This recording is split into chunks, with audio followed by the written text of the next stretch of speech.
All right, you guys, welcome back to the channel and welcome to the finale of the Winnipeg Jets franchise mode. We've done 56 episodes. This will be the 57th. And I know I said I might do a couple of extra seasons, but I think this is a great way to end off with school coming up and things like this. I got to focus more on that. So I take a couple of weeks off before we start up NHL at 25, at least from the NHL videos. I'm still have a couple of other videos in mind that I want to get through, but for the NHL, I think this is it for this year. But it's been a crazy season, a crazy series, and I think this is a good way to end it off. We are in the playoffs after winning the President's Trophy. We had breakout seasons from, guys like Matt Svensson, from Dane Matheson as well, Elliot Patrick, Corbin Mills, Eric Dowd had a great season, Stempniak had an amazing season. So we are poised to make a very deep run, and we are up against the Los Angeles Kings, who, we took Francisco Pinelli from this team at the trade deadline. So we will see if that was the right call or if LA is going to be able to take us down anyways. So this is what the Kings look like here. They have Juha Tuparainen on their first line with Eric Dodge and Patrick Brindis. An okay first line. They don't have those crazy high overalls, but I'm not gonna take them lightly. I think they could definitely get some work done if given the chance. Then Liam Brodin, Dawson Mercer, and Phil Lotz. Again, low overall second line, but it's the EA simulation. We never know what could happen. I think our second line is way better, but still. Then on their third line, Frederick Silverberg, Bear, Falk, and Jude Schultz. We traded Jude Schultz to them and a second-round pick for Francisco Pinelli. So, Jude Schultz definitely has a bit of a vendetta against us. And then their fourth line does not look strong at all. So I'm hoping that we can take advantage of that. On defense, they do have one of the top 10 defensemen in the league in Brant Clark as their right-handed defenseman here, partnered with Tumo Tervinen, who is a defensive defenseman. So they do have that offensive and defensive combination there. But then after that, just very mediocre depth level defensemen, maybe, top 6 defensemen, 81s to between the overalls are between 77 and 81. So again, I think we have the advantage on defense. And then in goal, Valery Vorobeyev. This guy, sometimes he simulates amazing, I've noticed, but I still think that we can get the job done out there. And we also have Mikhail Punanov's between the pipes to help us out. So let's get through the comments real quick. There's just a couple of comments that we are going to go through. Just Alex's a couple of suggestions here. So the first thing that he says is he has a little bit of a criticism that on the fact that Solomon Pyatt played first line time the entire season, whereas Eric Dowd, who scored 90 plus points last year on the first line, got demoted to the second line. And the only reason I did that was because I knew that Eric Dowd could handle the second line. I think a part of the reason why Dane Matheson had such a good year and a part of the reason why Matt Svensson had such a good year is because they were both playing with Eric Dowd and those guys had good chemistry together. The simulation is a very weird thing, and so I was thinking that Solomon Pyatt might grow his overall throughout the year playing on the first line, and if this was the last season, I hadn't actually decided on it until this video, but if this was the last season, I needed those guys to be at the highest overall possible so that they could be the best simulators that they can possibly be. Now, that being said, since we're in the playoffs now, all that goes out the window. If the first line is struggling, we throw Eric Dowd back up there. We drop Solomon Pyatt to the second line, maybe even the third line, throw Brendan Meach up to the second line. Again, the lines can shift. They are incredibly malleable in the playoffs. Next couple of comments here. Mills should probably return to the right D number 2 since he did so well there this season and only finished at right defenseman due to Hoffman's injury. I have done that. I've thrown Hoffman back into that first role, the first defenseman position on the right side. Corbin Mills is on that second line D pairing for the right defenseman as well. And then if things go bad in the playoffs, we should try two things that haven't been tried in a while, but led to success in the past. Number one, throwing Patrick as our second line center and throwing Matheson up to the left wing. Number one in that scenario, smart decision. That's how we won the cup with Elliot Patrick centering that second line. And then number two, one of the top 3 defensemen on each defensive pair to have no hole in the blue line like we did with Yossi and Morrissey in our probably 8th season or something like that. We had a super deep decor. And I think we have a deep decor this year as well. We just really have to rely on those guys to get it done for us. And then number 5, do not trust the goalies. If they have bad games, switch them out. Be proactive with your decisions. I'm loving it. It's been too long since we got a cup. So let's bring it home in the finale. Let's get this, boys. You will notice that this video is approximately an hour and 45 minutes in length, give or take 15 or so minutes.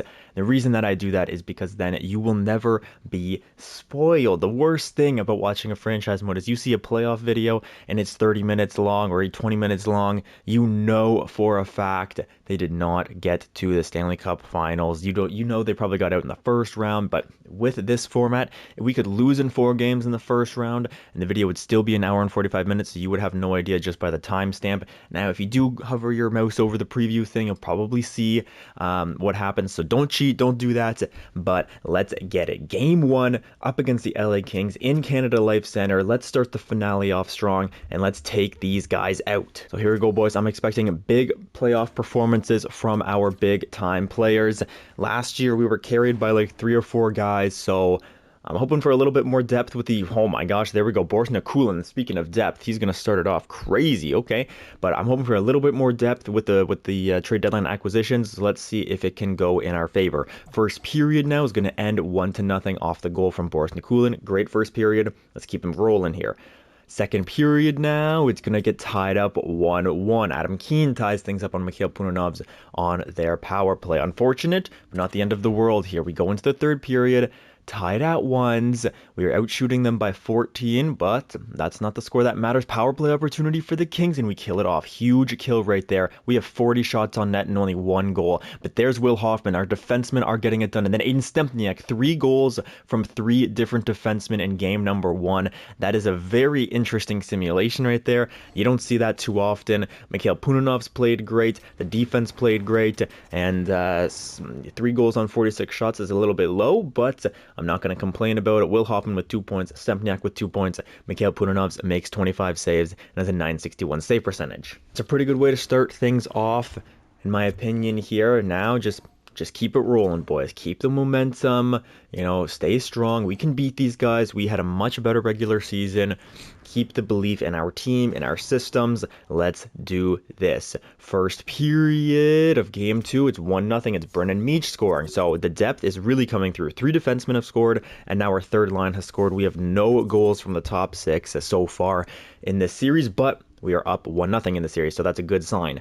Second period now, it's going to be 2-2. Solomon Pyatt, the first line, it gets in on the action. Brent Clark scores, and then their power play, Prindis, he also gets one on Mikhail Punanov to tie us up at 2s going into the third period. That's okay, boys. Just like how it was tied 1-1 in the third period last game, it's tied 2-2 now. We're just going to do the same thing that we did in the last one and take a W. There's Dane Matheson with a very early goal, 23 seconds into the period. He scores on Vorobyev, and then the LA Kings power play goes nowhere. Another power play opportunity for them, and we kill that one off as well. The penalty killers definitely doing their job out there, as is the top 6 in this game, scoring me 3 goals. Solomon Pyatt with his second, and he was absolutely absent in the last playoffs that we had. So seeing him score 2 goals in 2 games, that is a nice sight indeed. Pyatt with 2 goals, Dane Matheson with a goal, and Mikhail Punanovs once again finds himself on the 3 stars of the night, which is an amazing sign. All right, so again, boys, no need to make any changes to the lines. We are totally good to continue on here. Solomon Pyatt does have 4 points in 2 games, so I'm hoping that he can continue that pace. Maybe that pace is a little bit crazy, but I'm hoping he can continue to play well at the very least. Game 3 in LA this time, so we take a bit of a trip down south of the border, but I got faith in us. We've played there before. We've won games on the road. We had a good road record this season, so let's make it count in the playoffs. First period, it's going to be 0-0, but we are doubling them in shots. Good first period. Let's keep it rolling now. Second period, 2-0 for the LA Kings. That's tough. Dodge and Tuparainen, so their first line getting in some action finally, but that's okay. We still have a chance here. Frederick Silverberg scores. That probably puts the game a little bit out of reach, but Dane Matheson gets a quick one back. Now we're only down by 2 with 17 minutes. That's definitely doable here. 15 minutes, 2 goals. It's looking a little bit less and less likely by the minutes. Yeah, we're going to need an explosion of offense here if we can get it. That would be nice, but seems like Vorobyev is going to have one of those games where he just shuts the door, and that's okay. But I'm not mad at Mikhail Punanovs either. There's 2 goals on him, but just not enough. Elliot Patrick with a late one is just not nearly enough. But Mikhail Punanovs still had a great game. 4 goals on 39 shots is totally fine. We only scored 2 anyways, so It was basically 3 goals on, 36 shots or whatever it was from Mikhail Punanovs before he allowed that fourth. The game was already over, so not mad at Mikhail Punanovs, but just want to see a little bit more out of the offense. No changes to this one quite yet, but if we lose this game as well, we might have to make some changes. But as of right now, I'm okay with the lines how they are. Let's get in there. Let's get a win on the road. It's going to make it a 3-1 series, and then we can just take it home nice and easy. But we need a win on the road, steal one. Let's get rid of their home ice advantage here. First period, that's 1-1. Okay, Matt Svensson opens things up, and then Jude Schultz, of course, gets one past Mikhail Punanovs. That's unfortunate. The first time we've seen Jude Schultz in this series, and hopefully the last. Second period now. That's gonna. Oh my god, that's real bad. That's real bad. Boris Nikulin gets his second of the series randomly. It's a very random guy to be scoring. But then Tervanen scores, Van Nol scores, and Dawson Mercer gets 2. So their fourth line, their third line, or sorry, their second line, and it's Tervanen's on their first line, right? That's Juha Teparainen. So Tervanen might be second line as well. I'm not entirely sure. Nah, man, that is a very tough second period. Okay, and it's probably going to be the game as well here. Down by 3, it's going to be real tough to come back down by. Hang on, Brennan Meach gets me a shorty. Hang on, boys. Can we do this? Oh, no, dodge. I thought that was going to be another one for us, but that was a super long power play.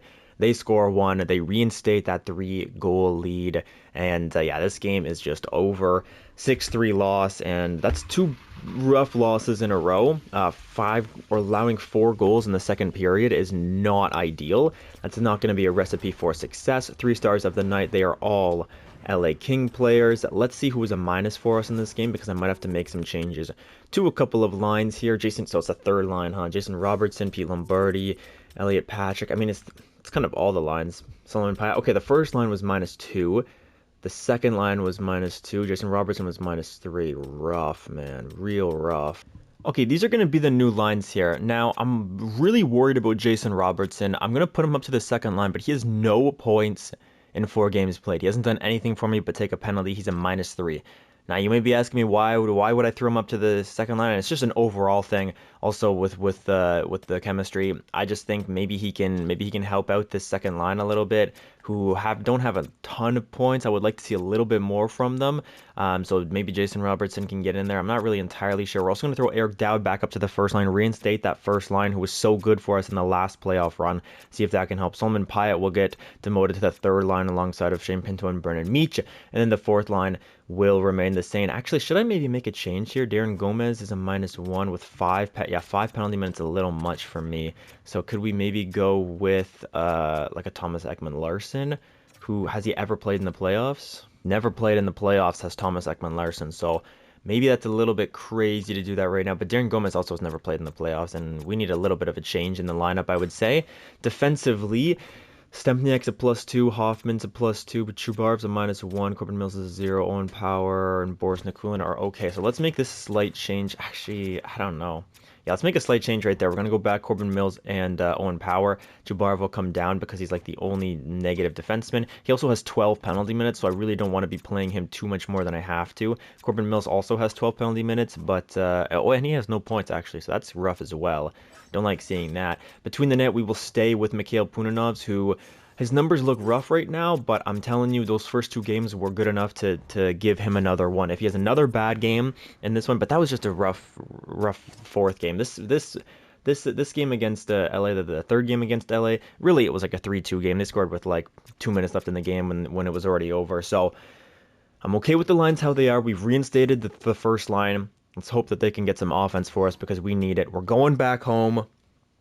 Home ice advantage has been at a premium in this series so far. The home team has won every single game. So let's try to keep that trend going here with the first period. Let's get it, boys. First period, that's what I'm talking about. 3-0, and it's Solomon Pyatt who got demoted to the third line. He's going to score, as is Pete Lombardi and Eric Dowd. So that's great. All changes to all lines, and we've got goals on 3 of our 4 lines in the first period. Amazing stuff. Second period now, 4-0, and it's Solomon Pyatt with his second of the night. So see that little demotion, a little kick in the pants, and he's going to reward me with a 2-goal game once again. That's an amazing game from Solomon Pyatt. And now, boys, it's just about holding on, and I have total faith that we can do it up 4 with 8 minutes left in the period, in the game. Power play doesn't go anywhere, but that is okay by me because we are going to shut out the LA Kings 4-0. Amazing game from Mikhail Punanovs, amazing game from Solomon Pyatt and Pete Lombardi, and those top three lines are rolling right now. So that was a great game. Let's just continue on. And let's go grab one on the road, all right? We haven't won on the road so far in the playoffs, but I think that we can do it in this one. Here we go, up against the LA Kings. Hopefully that win at home crushed the LA Kings spirit, and we can just take this one in 6. I don't want to have to go 7, man. I do not want to have to go 7 in the finale, so let's go here, boys. First period. Oh, my God. I'm going to have to go 7 in the finale, aren't I? Dodge and Lots both score on Punanovs. We only have 5 shots at the end of the first period. Wake up, boys. We need a big one. Second period. Yes, that's what I'm talking about. Come on. Michael Poyar with a power play goal. Pete Lombardi. Michael Poyar with an even strength goal. Francisco Penelli, the fourth line, is turning up. Amazing, boys. Let's get it. Now hold. This has been our kryptonite the entire series. If we could solve this problem, we probably could have won a couple more Stanley Cups, but being able to keep teams out when you have a 2-goal lead in the third period, we have blown so many 2-goal leads in the third period throughout this series. But if we can stop that from happening like we just did, we can win rounds in the playoffs, we can win extra games, and we can win the Stanley Cup. That's a great first round. You know, couple of licks, couple of bruises here and there, but an amazing first round. Michael Poyar scored 4 goals in the last 2 games. Mikhail Punanovs had an amazing last 2 games as well. I'm very proud of how these boys are playing so far after the first round. Great stuff. Will Hoffman's leading our team with points as well. This is insane, man. Eric Dowd, little injury, but he's back. No need to worry. No need to fear. A couple of series going 7 games here in the West. And it looks like the playoffs are now over. Our second round opponent will be the Minnesota Wild. But before we do that, let's take a quick peek at the player stats. See who's performing well for us. We have 3 guys above point per game. And they are not guys you would assume. Will Hoffman, bit of a strange one. Solomon Pyatt, bit of a strange one, but he is turning up. After what did he do for us? He has more points than he did the entire playoffs last year, I think. Yes, he does. He had 4 points for me last year in 21 games. This year in 6 games, he has 7 points. He's a +7, so that third line was going crazy in those last 2 games. Pete Lombardi is getting it done on the first line now with his new line mates. Elliot Patrick seems to be coming back to life a little bit, as does Eric Dowd. Brendan Meach with 3. I'll take it. Dane Matheson with 3. Again, Dane, I need more out of you, Dane. I need more. Aiden Stempniak with 3 is fine. Matt Svensson with 3. Yeah, I would love to see a little bit more out of Matt Svensson. When I made that change to the second line, doesn't look like he really benefited from it. And I'm looking at Jason Robertson. Where are you, Jason Robertson? I don't see him yet, which is not a good sign. Owen Power, Shane Pinto, Francisco Pinelli. Thomas Ekman-Larsson even has a point and an assist here. And Jason Robertson, who got in here to give me some offense, has 0 points in 6 games. Wow, that is bad. If we're getting destroyed in a series, Robertson might be the guy to get out of the lineup, because 0 points in 6 games -5. Why would you keep that guy in your lineup if you're the coach, right? Makes no sense. Goaltending wise, yes, this is what I need out of a goalie here. 4-2-0, 1 shutout, .921 save percentage, 2.65 goals against average. I'm loving the way Mikhail Punanovs is simulating. You know, he has a couple of bad games, but he answers back with a good game, a shutout, and that really carries us to a win in the round, in my opinion. Now, next guys that we're going up against are the Minnesota Wild. So, what does their roster look like? It is, oh my God, they have a stacked team. What is this, bro? Lorenzo Haydar, he was the first overall selection a couple of years ago, 3 years ago. 5-star shooting power forward. He has 11 points in 7 games. That's terrifying. Zach Benson, this guy has had on a 116-point season this year. He had 98 points with Melvin Barker on his wing. He really helped elevate Melvin Barker as a player as well. This is an insane player, and I'm shaking in my boots, boys. And then René Devereaux over here, medium franchise. Why did we just go up against the Avengers, man? Why do we have to go against the Avengers in round two, huh? Doesn't seem fair to me. Second line now of Winnipeg Jets legends, or Winnipeg Jets legends, Minnesota Wild legends, Matthew Boldy and Marco Rossi. Been here their entire careers, but they're not playing too well in the playoffs. 6 points is great, but -4, so we can maybe take advantage of this line. And then Maxime Mass, a sniper with 5-star shooting, and he's a real prospect, I guess. He was drafted in 2024, yeah, so 11th overall. Wow, and he's turned out to be an 89 overall. Great for you. Horrible for me, though. And then Braden Pulak, Stefan Bolig, and Kirill Kaprizov is still here at the age of 40 years old. He's still here as an 83 overall. That's crazy, man. That is so crazy. Okay, I'm a bit worried about this second line or this third line just because I know they have the potential to do great things. Their fourth line doesn't look horrible either. A couple of 79 overalls, but you know, they're acceptable back there. Defensively, they look rough. They look pretty. They have a center playing defense. Bryce McConnell Barker, former Winnipeg Jet, but they have a center playing defense, boys. Come on, we got to take advantage of that. We have to. Goaltending wise, Kerry Sepinen has okay numbers, and then Cody Sotheby is their backup. So I'm real worried about this top six, man. This top six looks insane. But all we can do is play the games in front of us. You know, it's going to be tough to stop Rene Devro and Zach Benson.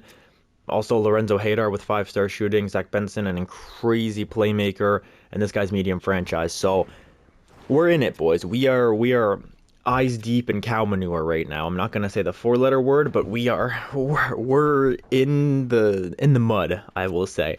This is gonna be a rough series. It's gonna be a battle.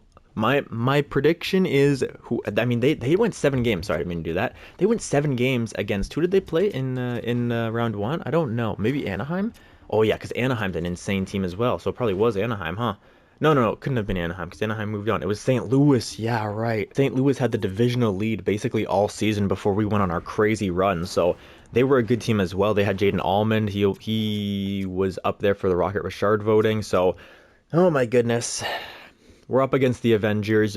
But, you know, I would say we can be Thanos and his crew in the Infinity War, all right? We don't have to be the heroes, but we're going to get the W, okay? We might have some sacrifices along the way, but we're going to win this series. I have total faith in our boys. Let's go here. First period. We have to stack the lines to compete with their top lines, so I need this, boys. I need this right now. Jason Robertson, I need a breakout performance from you. I have all... My targeting systems are locked on you for this entire series. First period, 1-1. Okay, I'll take it. It's their second line and Masse getting one on Punanovs, but then our third line, Brennan Meach, scores on Sepinen. Okay, depth scoring coming through. So far, we've limited their first line at least. Second period now, boys. Lock in, focus. Let's take these guys out. Second period, 3-1. That's what I'm talking about. Depth scoring. Shane Pinto and Francisco Pinelli. They're giving me something that I have not got for many years in this franchise mode. Probably since our last Stanley Cup victory. Maybe even before that, because I'm not entirely sure who was on that roster. I know Shane Pinto went crazy in that playoffs, I think, but I am loving this depth scoring. 2-goal lead going into the third period. Lock it down. Don't allow this to be a trend here. Lock it down. Shots in our favor. We're up 10.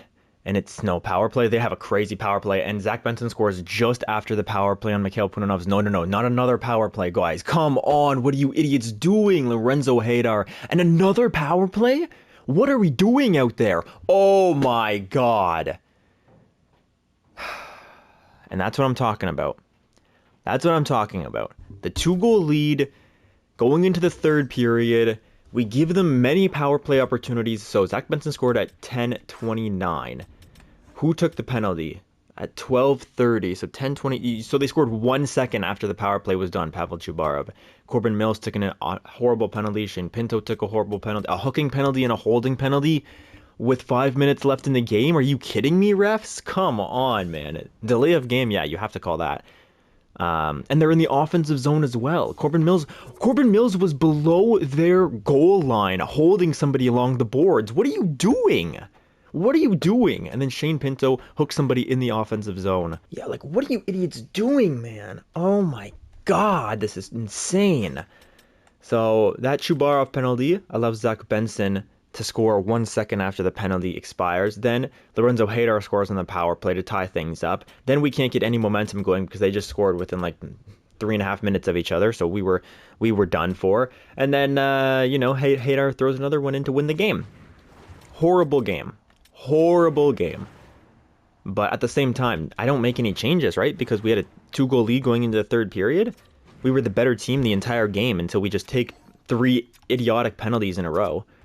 Frick, man, that's insane. That's a bad way to start off the series, I'll tell you that for sure. What's going on in the East? Oh yeah, I didn't even show you guys the playoff tree. Actually, I did show you the playoff tree, but I just didn't look at the East. So out in the East, we've got Buffalo and Toronto. That's going to be a titan of a matchup. Columbus is out in the first round. That is crazy. I think they were playing Montreal. So yeah, Buffalo, they've been a great team for the last couple of years. Toronto is an amazing team this year. Montreal, and New Jersey, of course, our boy Rocky out there. So there's a lot of storylines. If we make the Stanley Cup Finals, that could happen. But let's not focus on that because we got a mountain of a hill to climb right now. Game 2, no changes to the lines. I trust these guys. The depth scoring came in clutch. Now I just need my stars to come through for me. So here we go, Game 2 in Canada Life Center. The fans are going ballistic. We need to hear from you guys. We need people jumping up and down, cheering in their seats, going crazy. Let's do it. First period, 0-0. Okay, we are dominating them in the shot category. The score is even. Keep playing like that. Good things will happen. Second period now, 2-1. Lorenzo Haydar gets another one. Francisco Pinelli gets me his second of the series and his second of the playoff run. And then Zach Benson, of course, scores another one. Look at the shots. We are almost tripling their shots. But for some reason, we can't seem to find the back of the net. Wake up, boys. Third period. Let's do to them what they did to us in the last game. Come on, another power play. What are we doing? What are you guys doing out there? Get me a goal, please. You have to make a... Oh my god! This is crazy, man.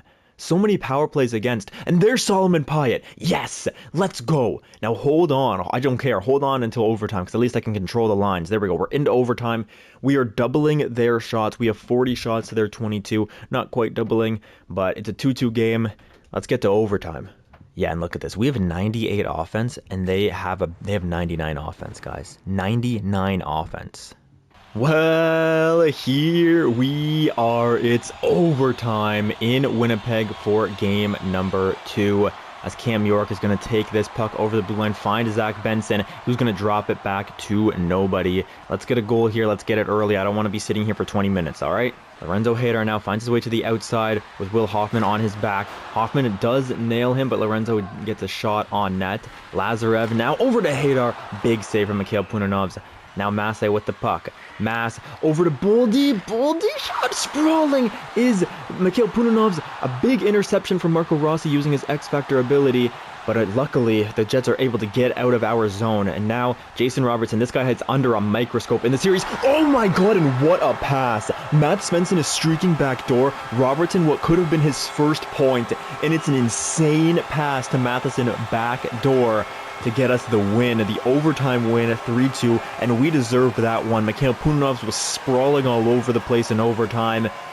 It's an early goal, and it's a huge goal. Thank you, Jason Robertson. You finally did something for me. Look at this backdoor vision from Jason Robertson. A huge goal. Matt Svensson able to just tap that sucker in.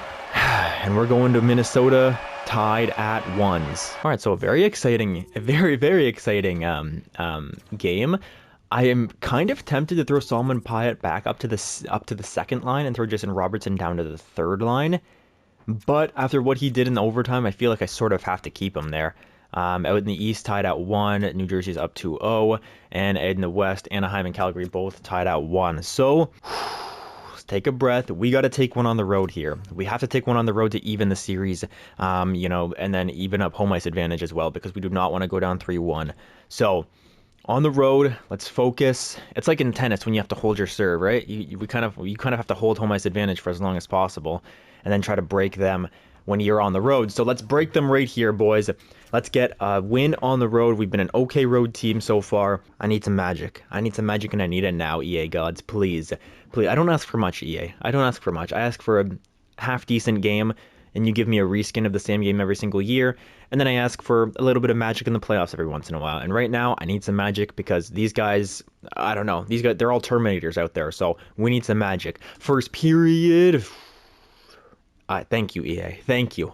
Thank you. Elliot Patrick and Aiden Stempniak getting 2 power play goals. We're also doubling them in shots. We're playing amazing hockey. Second period, don't screw this up like we have so many times, like we did against LA. You know, we were up by 2, and then they score 5 goals in the second period. We were up by 1. I think it was a 2-1 game for us, and they score 5 goals, and then we're just out of the game. Don't let that happen. Competitive second period, win the second period, or tie the second period. Here we go. Second period, 4-1. Yes, Stempniak and Svensson. We're finally getting some scoring from the top 6. And Aiden Stempniak gets a goal as well. Zach Benson has been all over the score sheet, but it's only 1. We're up by 3 going into the third period. When we were up by 2, it wasn't enough, and now we're up by 3, and Rene Devro quickly makes it only up by 2. Oh my gosh, I'm nervous. Up by 3 in the third period. Why should I be nervous? Brendan Meach reinstates a 3-goal lead. Corbin Mills makes it 4. Okay, we can all breathe a little sigh of relief now, and it looks like Sotheby is in the net. They took out their starter, so all good. Matt Svensson gets another one, and that's going to be a big confidence builder for the Jets, who seem to be, you know, we were going through quicksand, man. We were really, really struggling in the first couple of games. We had leads, we blew leads, we came back from a 2-1 lead in the second, or in the second game, third period. So it felt like a really close affair, and this one.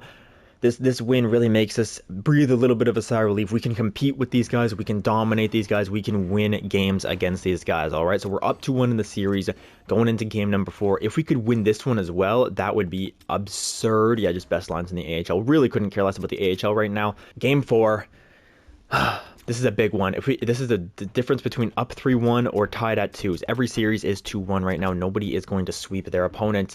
And that's to be expected when you get this late in the franchise mode. Everybody's got all-stars. Everyone has crazy, 90, 100-point scorers who are in the playoffs. So let's get it. Game 4, XL Energy Center. Let's simulate that sucker. Oh my gosh, I'm nervous. I am nervous. First period. Come on, boys. Come on. Same game. Play the same game you did last time, huh? First period. No, they don't play the same game they did last time. They play a better one. It's Aiden Stempniak, Salman Pyatt, and Brendan Meach. This third line has been lights out for me. And again, we're doubling their shots after the first, 16-8. Keep going, third line. Keep going. Jason Robertson has been, about as useless as... Never mind, I'm not going to... Jason Robertson has been totally useless.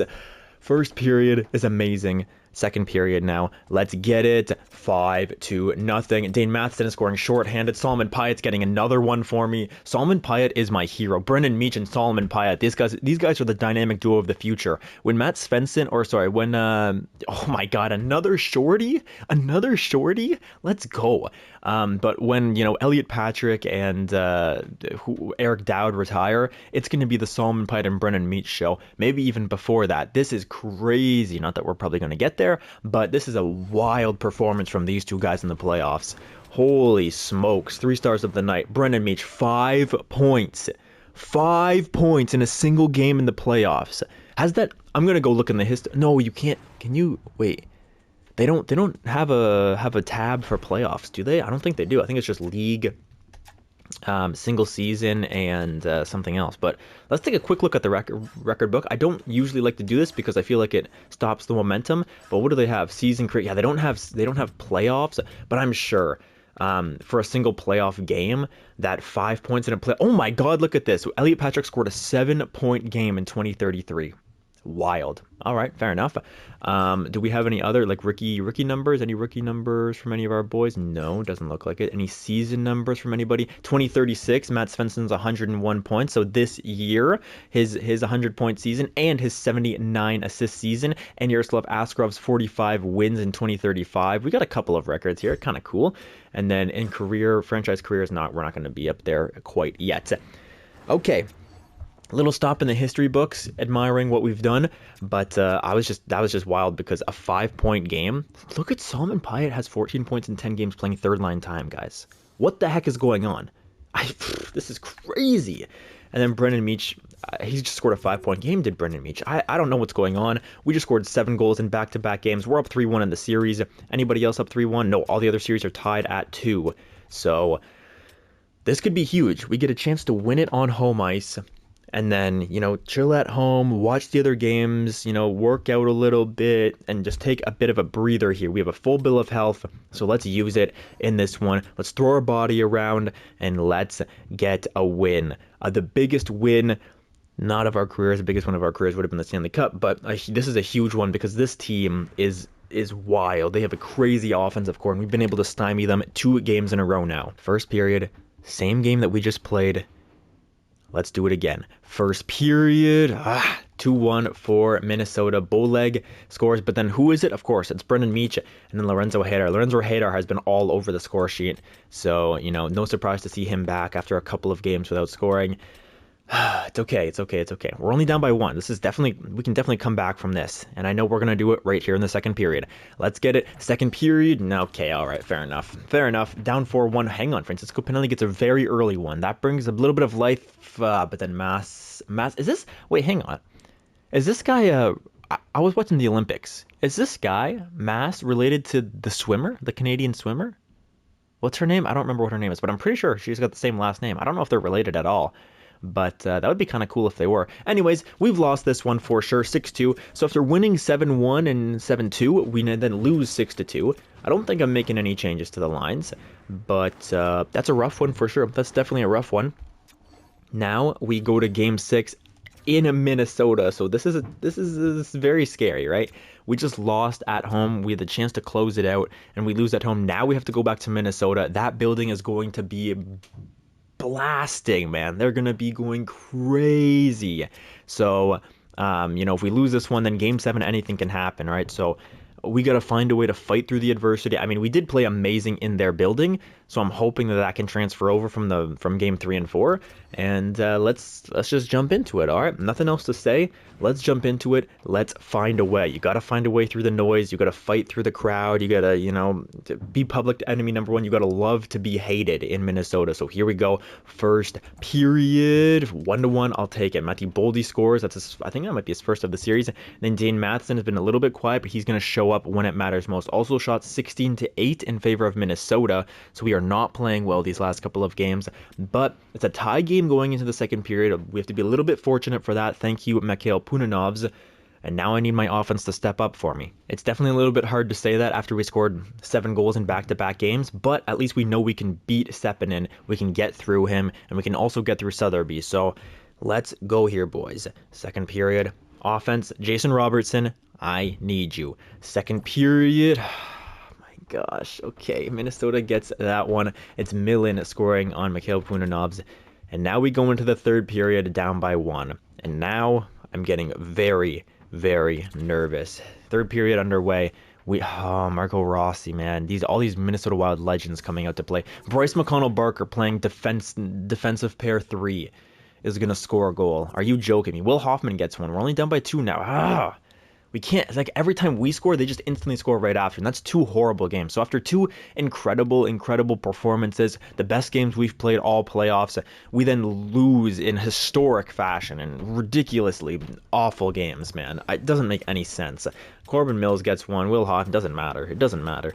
3 stars of the night. Who are they? Marco Rossi, Mass, Bryce McConnell-Barker. Jason Robertson's getting off the team, man. Jason Robertson, you got an assist this game. Wow, congratulations. It means nothing to me. Oh my god. I'm throwing Solomon Pyatt and Brendan Meach up to the second line, I think. Oh no! No. What the heck? Okay. I gotta do a lot of lines. Let me do this. This is bad. Okay, boys, these are the lines for Game 7. Eric Dowd, I don't remember when he was taken or for how long. I think it was like May 29th or something. So he's out for a while, maybe until the Stanley Cup Finals, which would be horrible. But these are the lines we're gonna rock with. So Jason Robertson has done nothing for me. I mean, he has 7 points, but he's a -7, so screw that. I don't care. But yeah, Robertson, he's kind of been tearing up this second round, it seems like. But we're going to go Robertson, Pinto, and Michael Poyer. I put you on this team to score me goals, not to get me assists, okay? So we need some goals out of you. Then our first line is going to go back to Elliot Patrick, Pete Lombardi, and Solomon Pyatt. They have chemistry together. They played together the entire year. They played together in the first round for a little bit, so I'm hoping that that can come through. Second line, Matt Svensson, Dane Matheson, and Brennan Meach is going to get the call to play second line time. He's really impressed me. He has 12 points in 12 games played. He's a +5. He only has 11 penalty minutes. He's not hurting me in that department. Solomon Pyatt also really impressive on the third line playing with Shane Pinto, but now third line is going to be Robertson, Pinto, and Michael Poyer. So we're getting a playmaker with a sniper. Hopefully that'll help things out. Shane Pinto in the middle. And then the fourth line is just kind of just the guys I have left. Francisco Pinelli playing fourth line. I know it's a bit weird because we traded a second round pick for him at the deadline, but he does have 4 goals, 1 assist. He's a +7 as well. So the fourth line is actually not doing too bad. Thomas Ekman-Larsson has 2 assists, +6 is Thomas Ekman-Larsson. I will gladly take those numbers from somebody who I wasn't really sure about.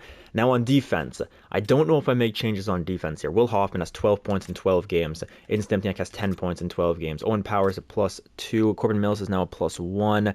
And the third line's also a plus. So everybody has gotten their plus minus up a little bit. So that's good. Goaltending, I got to stick with Mikhail Punanov's after he's been playing the entire series against these guys. I know he just had 2 bad games in a row, but at this point, throwing in a rookie, a guy who has not played in the NHL playoffs once in his entire career is literally suicide for our elimination Game 7 game. If I was going to trade him out, it probably should have been for that last one, but after we just won 7-1, 7-2, I wasn't thinking we were going to lose 6-2, 5-3, you know? But now we go back into Game 7, and we have a bit of a problem here for sure. All right, boys, so here we go. Every series is going 7 games. That is wild. So, up against the Minnesota Wild, Game 7, Canada Life Center. Now is the time, Winnipeg Jet fans. Get loud. Be proud. Let's soar above these Wild, and let's smash them into the earth, all right? Here we go. We're going to watch this period. Should we watch the period unfold or should we simulate the full period? I don't know what to do. Power play, we'll watch the power play. Yes, that's what I'm talking about. Elliot Patrick. This guy is so clutch. He is so clutch. Going back to 2 playoffs ago. Dane Matheson, come on. Both scoring from the corner. Amazing start. No. Don't do this to me. Don't lock it down. Lock it down. Win the first period. Win the first period. Thank you. Shot 10-18. 18-10 in our favor. First period is ours. Great first period. Keep shooting from the corner. Throw everything onto the net because the corner shots, they seem to be going in. So let's do it once again. Second period now underway. Okay, boys. We gotta come. Yes, come on. No. Lorenzo Hayter is scoring shorthanded. We got a 5-on-3 opportunity. Elliot Patrick is clutch. Oh my God. Elliot Patrick has 2 goals in Game 7. He is just rewriting his history. Pete Lombardi. These 2 guys, they both just scored. No, Pete Lombardi with his second. Come on, boys. Pete Lombardi scores 2. Elliot Patrick scores 2. The first line, I know they score a lot of power play goals, but the first line is getting it done. They're all scoring from the corner. Look at every single goal we've scored. Look at Pete Lombardi goal. His 2 goals both come basically from the corner. Elliot Patrick comes from a horrible angle. And then in the first period, both of these 2 goals come from the corner as well. What is going on with Sepinen in this game? This is crazy. Going into the third period, we're up by 3. By 3, guys. Come on. Third period underway. I swear to God. I swear to God, bro. Don't do this to me. Don't do this. Okay. Yeah, 10 minutes. Good. Watching the clock dwindle down. 5 minutes remain. 3 minutes remain. Power play. That's it. They're not scoring 2 on the power. Let's go. We get through the second round. Oh, we are bruised. We are we're in pain. We are emotionally exhausted, but the top guys come through when it matters the most. Elliot Patrick, 2 goals and an assist. Pete Lombardi, 2 goals. Matt Svensson, 3 assists. The depth wasn't there, but that's okay because our big dogs finally showed up. The depth got us to this point. The depth got us through 2 rounds, to be honest. And then the stars, they haven't, they've been great. They've been good, but they haven't been the best guys on the team. The best guys on the team have been Solomon Pyatt, Brendan Meach, and Shane Pinto, in my opinion. And then the defense as well. Like Will Hoffman has been great. And then our goaltending. But now these three guys showing up is a huge sign. That's an amazing sign to see. And for the what is this? The third year in a row? For the third year in a row, we are off to the Western Conference Finals. And we will be playing the Calgary Flames because of course we will, right? With recent news, of course. It's going to be tough to beat them out. But you know what? You got to do what you got to do in the EA world, okay? Who is on their roster? What do they look like? They look pretty dang strong. Very strong. Oh my gosh, they have some old faces that we've seen in other places as well. Okay. So they have a first line of Larry Vossinar, Gavin McKenna, and Brent Tierney. Let's go through these guys one at a time. Larry Vossinar, basically a 5-star shooter. No power, though. Look at this. Mikhail Pudonovs is going to be able to see this puck for days. For days, man. His shot power is horrible. His accuracy is pinpoint, but his power is awful. He was a third-round pick as well by the Nashville Predators, so wow, he's really grown. Gavin McKenna, played in Toronto his entire career, and then he came here in free agency, I believe, and in his first year he scored 92 points, so he's definitely continuing his very hot start. He has 15 points in 11 games. So Gavin McKenna and Vossinar, that's a scary duo. And then what is Brent Tierney? He's also a sniper, a 5-star shooter. So they've got two snipers and a playmaker in between them. That's a strong combo. It's a very scary top line. We get to the second now, Francisco Gordon. We have history with this guy. He beat us out with Arizona in round 1. Then we wanted to kind of pick him up. It didn't end up happening. He went to Calgary instead and signed a $15 million deal for, I think it was for 6 or 7 years or something like that. So he's making bank over here in Calgary for sure. And he's on a line with Shane Wright and Mackie Samoskevich, right? That's how you say it. He only has 4 points. Pinto with 7, and then Francisco Gordon also with 7. So not a crazy scoring second line. Third line, Jesperi Kotkaniemi with 5. Fraser Minton with 7. Okay. And then Oli Loom also with 7. So the third line's really strong. Fourth line of Matthew Nyes, I believe former Winnipeg Jet for like 10 games or something like that. No, he didn't actually play with us. Did he play in the playoffs? I thought we had Matthew Nyes on the team, or we were just debating between him and some other guys, I think. Then Braden Yeager, who has, 3 goals, and current Winnipeg Jet, I believe, Braden Yeager, right? Because he got traded for Rutger McGroarty. So interesting. And then Brett Harrison. Yeah, fourth line is just kind of whatever. Not really too worried about it. And then defensively, they look awful. They look so awful. An 83, an 80, a 79, 79, 78, 79. Come on, boys. They have horrible defense. And then in the net, only Gavin Spooner, who is playing like a monster. Wow. Does he always simulate well? Not in the regular season. He's been up and down. Wow, okay. He's pretty young, only 28, but he's simulating like an absolute beast. So we've got our work cut out for us with the top 6, but I think Minnesota's top 6 was a little bit better. Calgary might have a bit better depth, but I still have faith in our guys to get this done. So all that being said, let's get to game number 1. Let's go, boys. Simulate game 1 against the Flames. Come on here. First period, Western Conference Finals. It's going to end 3-2 in favor of the Winnipeg Jets. Darren Gomez finds his first ever playoff goal. Elliot Patrick continues his hot streak. Salman Payet gets a power play 1 as well. And we are right in front of that. We are badgering Gavin Spooner. He's had an amazing playoff run. But we were saying, you're playing with the big boys now, and we're going to take you out. Second period, 4-2 is a bit rough. Tierney scores and Samoskevich both score, but Matt Svensson at least gets us 1. And now we have the dreaded 2-goal lead going into the third period here, guys. Let's lock it down. They have a strong offensive core, but I have faith that we can lock this sucker down, right? We can do this. We've got Mikhail Pudonovs in the net. He's proven to be a pretty reliable goalie here in the slow sim. At least, basically the most reliable, I would say. No. Since Jesper Wallstedt.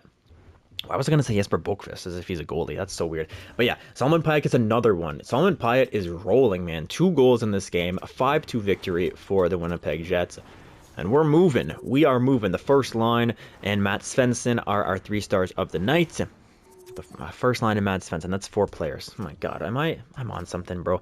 Whatever. That's a win. Second game now in Canada Life Center once again. Also in the East, look at this. It's Buffalo and New Jersey. So if we get past the Flames, we're either going to play Rocky Bomick or Melvin Barker. Because of course we will, right? Of course we will. But let's worry about the team in front of us first. Game 1 goes to us.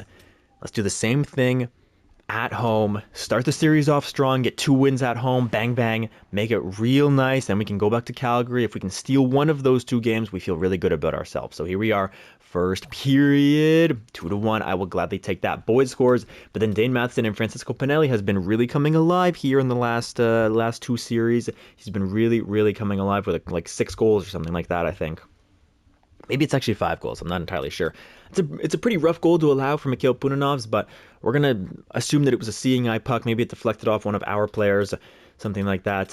But Dane Matheson and Francisco Pinelli get us back into the game, and that is 3 goals in less than 5 minutes to start it off, and then nothing after that. So hot start.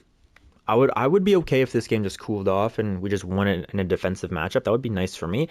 So let's get it. Second period. Oh my God. 3-3 tie. Tierney, Fraser Minton on the 4th line, I think. But then Salman Pyatt, even strength. Salman, dude, he came out of nowhere, basically. He had a horrible playoffs last year, but this year he is tearing it up for me. Okay. 3 goals on 15 shots. Mikhail, you got to lock in, brother. You have to lock in. Somebody yell at this guy in the locker room. Get him fired up. I don't know. Give him a crazy speech. Third period underway. We're tied at 3s. Oh my God. And that is not the speech that Mikhail Punanov's needed. But then Pete Lombardi is going to tie us back up at 4. Okay. Now, Mikhail, you've allowed 4. No more now. Okay. No more. You got to know when to shut the door. And right now is the time. You have to close the door right now. And then allow our offense the chance. Oh my God. Oh my God. That's tough to see. That was a game we should have had. We scored 4 goals and we end up losing the game. That's the game where Mikhail Punanov's kind of was the reason that we lost. I don't like blaming the goalie, man. I never like to blame the goalie. But we scored 4 goals and we still lost the game. It's tough. It's tough. When you don't know how the goals go in and you just see 5-4, it's pretty tough to put blame in the correct place. But as of right now, my blame is falling on Mikhail Punanov's, unfortunately. Now, we had some +4s and we had some -2s. What a very strange game. Boris Nikulin, Will Hoffman, Aiden Stempniak minus. The third line was minus. Jason Robertson, I kind of want to take him out of the lineup altogether, to be honest. I'm not liking what Jason Robertson is doing for me. Let's continue, though. Let's just go to game 3. Sorry, game 3. What am I saying? Let's go to game 3. Let's see how this one goes, all right? 5-2 win in the first, 5-4 loss in the second one, but we've been able to get past their goaltending, their goalie, who has been an amazing, he's been playing great for them. So being able to score on him is a good sight. Now I just need Punanovs to lock in and give me a good game, all right? Punanovs, I'm looking at you. I need a decent game from you, all right? A 900 save percentage is what I'm looking for here. First period, 0-0. Okay, I'll take it. I will take a defensive game. Now, I just need a goal or 2 from the offense, and then we can win this one, hopefully. Second period, let's go, boys. Wake up. Come on. Second period, 1-1. Okay, this is a close one. Shane Wright, and then, of course, Solomon Pyatt gets one on Gavin Spooner. So now, Mikhail Punanovs has definitely proved himself in this game. Now it's up to the offense to find me something. You gotta find some form of offense. You gotta get some sustained pressure in their zone, start cycling, putting shots on the net from the point. Gavin Spooner, he hasn't felt a lot of rubber tonight, so maybe just throwing everything at the net. Throw it in from the corner, throw it from the blue line, from the hat, wherever you are on the ice. Just put everything towards the net and crash the net. Make them feel your body. It's the playoffs. Play rough, play tough. Let's go Winnipeg. Come on here, boys. Third period starts. And what do we see? Oh my gosh. Okay, shots are in their favor, but it feels like in the third period we've came back. Come on, power play. That's going to go nowhere. Okay. Come on, Mikhail. You got to hold on, bro. Hold on until I can get into the overtime and then control the lines. And it's going to end 1-1. We're going to overtime. So here we are in the Scotiabank Saddle Dome. You know what I didn't even realize? This is well, I think I realized it obviously because I know the map of Canada, but I didn't actually put together that this is 2 Western Canadian teams playing each other. So Offensive zone draw here. One by Matheson. Shot, and that's going to be a delayed penalty. It's a power play opportunity for the Winnipeg Jets off a tripping call from Francisco Gordon. Let's get a power play goal here. This would be a huge one. Elliot Patrick in space. Oh my God, what a save. What a save. Move it, Matheson. Move the puck, Matheson. Oh, he got tripped. Did he get tripped? Dane Matheson just got tripped. Let's go. That's a 5-on-3 opportunity. Pete Lombardi enters the zone. He's looking over his options, finds Michael Poyar with a shot that is saved from their goaltender. Now Dane Matheson to Corbin Mills. Mills in space, tipped in front by Pete Lombardi, who has the big tipper badge, and that's a big win for Winnipeg. Get us up in the series 2-1 after winning this game 2-1. I saw Jason Robertson in the cutscene and it just made me a little bit angry, but I can't be angry when we just won that game in such a great fashion. Amazing game, boys. That is a very big one. Buffalo is up 2-1 over the New Jersey Devils. And now we go to game 4 with the chance to go up 3-1 in the series. I feel like I've been saying that every single series, but you know, if it's true, you gotta say it, right? So here we go. Game 4 in the Scotiabank Saddle Dome. Come on, boys. Come on. Get me this win. First period, 2-1 for the Jets. I don't know what to say. I don't know what to say, bro. These two guys, it's crazy. They've been so consistent. They've been the most consistent scorers I've seen this entire series, I think. Even more consistent than Elliot Patrick last year, who was tearing it up. Like, they are everything right now. These two guys are literally everything. Francisco Gordon gets one as well, but, you know, we have a 1-goal lead going into the second period. Let's keep that lead. That's a horrible goal to give up, by the way. Mikhail Punanov's right in the corner. Are you kidding me? But it's okay. It's okay. You know, breathe. We're all good. Second period. Come on. Second period. 3-3. Why can't we ever keep a lead, man? Why can't a game ever be easy? And Francisco Gordon again scores with about a minute left in the period. Oh my God. I just want one game where we're not giving up a lead or where we're not super far behind and we have to crawl back to get a lead. Like, I just want one game where the team who is supposed to win, and Pete Lombardi is going to score, but don't get too excited just yet because we know what there it is. Oh my God. Am I a fortune teller or what, boys? There's Nevins with a goal on Mikhail Punanov's to tie this one up at 4, and then they get the goal to even things. Oh, but then we even it up. Of course we do. Yeah, it's a roller coaster out here. Francisco Pinelli, great goal. We need that desperately. Now they get a power play, and here's their goal to win the game. No, okay, they don't quite get it. And for the second game in a row, we're going back to overtime. So here is overtime for the second consecutive game in Calgary. And what just happened? Did we just take a penalty instantly off the bat? Oh, man. Come on, Solomon. Well, Solomon looks like David Beckham. Why does he kind of look like David Beckham? Gavin McKenna with the puck. He's going to find his way into the offensive zone and pass it over to nobody. Tierney to Gordon now. Gordon back to the point. Gilbert shot. Easy save from Mikhail Punanov's.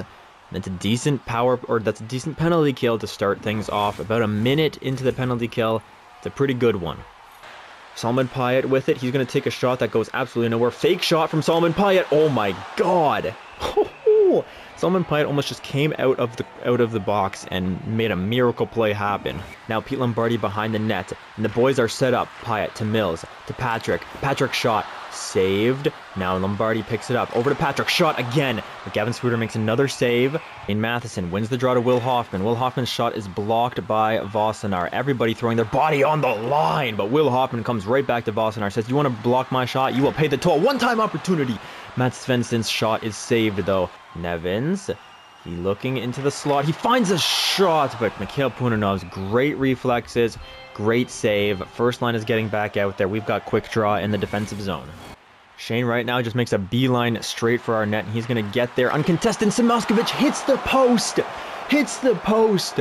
Wow. And Winnipeg comes the other way. 2-on-1 opportunity. Dane Matheson. Dane Matheson. Oh my God. Oh my God. What a play. What a play from Dane Matheson. He protects the puck on his backhand. Makes a very human-like play. Protects the puck. And then comes from his backhand. Switches to his left side forehand where he has the better angle. And rings it off the post and in. That's a play you would make and be a pro. Oh my God, Dane Matheson, the young kid who had so much criticism. Oh my God, last season in the playoffs. Look at that play. Oh, I have to replay this better than EA will because you can't see it justice in that replay. Let's go in and let's take a closer look at this play. I feel like I'm on the analyst with PK Subban right now. Let's look. So we've got Dane Matheson here, Maki Samoskevich defending. So, you know, we're taking advantage of a little bit of a better matchup here with Dane Matheson versus Maki Samoskevich. Definitely on the back check. No defender back here. Why is there no defender back here? Well, let's take a quick look. It's because, oh, this is a bad play. This is a bad play. Who is it? Who is their defender here? What's this guy's name? Latinen, I think, is their defenseman. And look at this. So the puck is in the corner. Hang on one quick second, boys. The puck gets sent to the... Where's the puck? So the puck, as you can see, we get a pass into the slot off Samoskovich's post shot, which just barely hit the post. So he hits the post there, and the puck trickles into the corner. Now, what are we doing in this situation if we're the defenseman here? Do we, one, go after the puck, even though, you know, your player is pretty close to the puck? Wait, where's the puck? It's right here in the corner. Yeah, okay, so let's let it hit the ice. So do we chase the puck down and risk a 2-on-1 going the other way? Or do we allow these two guys here, our two wingers, to go after this puck?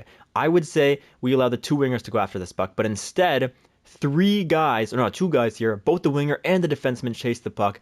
Matt Svensson makes a great play to chip it out to Dane Matheson. What a play this is also, by the way. Dane Matheson realizes, okay, Svensson's going to get to this puck first. I'm going to support and do a little circle here, get the puck, and now both of these two guys are caught unawares, and Maki Samoskevich has to make a crazy back-checking play. So because of this, Dane Matheson and Brennan Meach. Brennan Meach runs a little bit of interference on Samoskevich, perhaps you could say, but really he's just being an option. Brennan Meach makes a good play, going back door, don't interrupt the play. And look, this is where the real magic happens here, boys.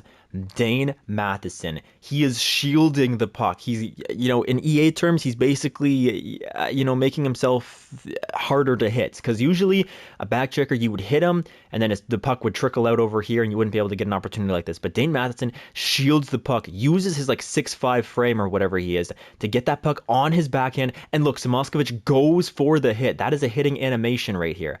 Look at this. Samoskevich goes for the hit, but because Matheson is shielding the puck at that time, he can't hit him. Matheson switches to his forehand now in that time, and he's going to ring this off the post. An amazing finish. What a play from Dane Matheson, and that is how you win a game in overtime. Clutch performance. All right, so we're up 3-1 now.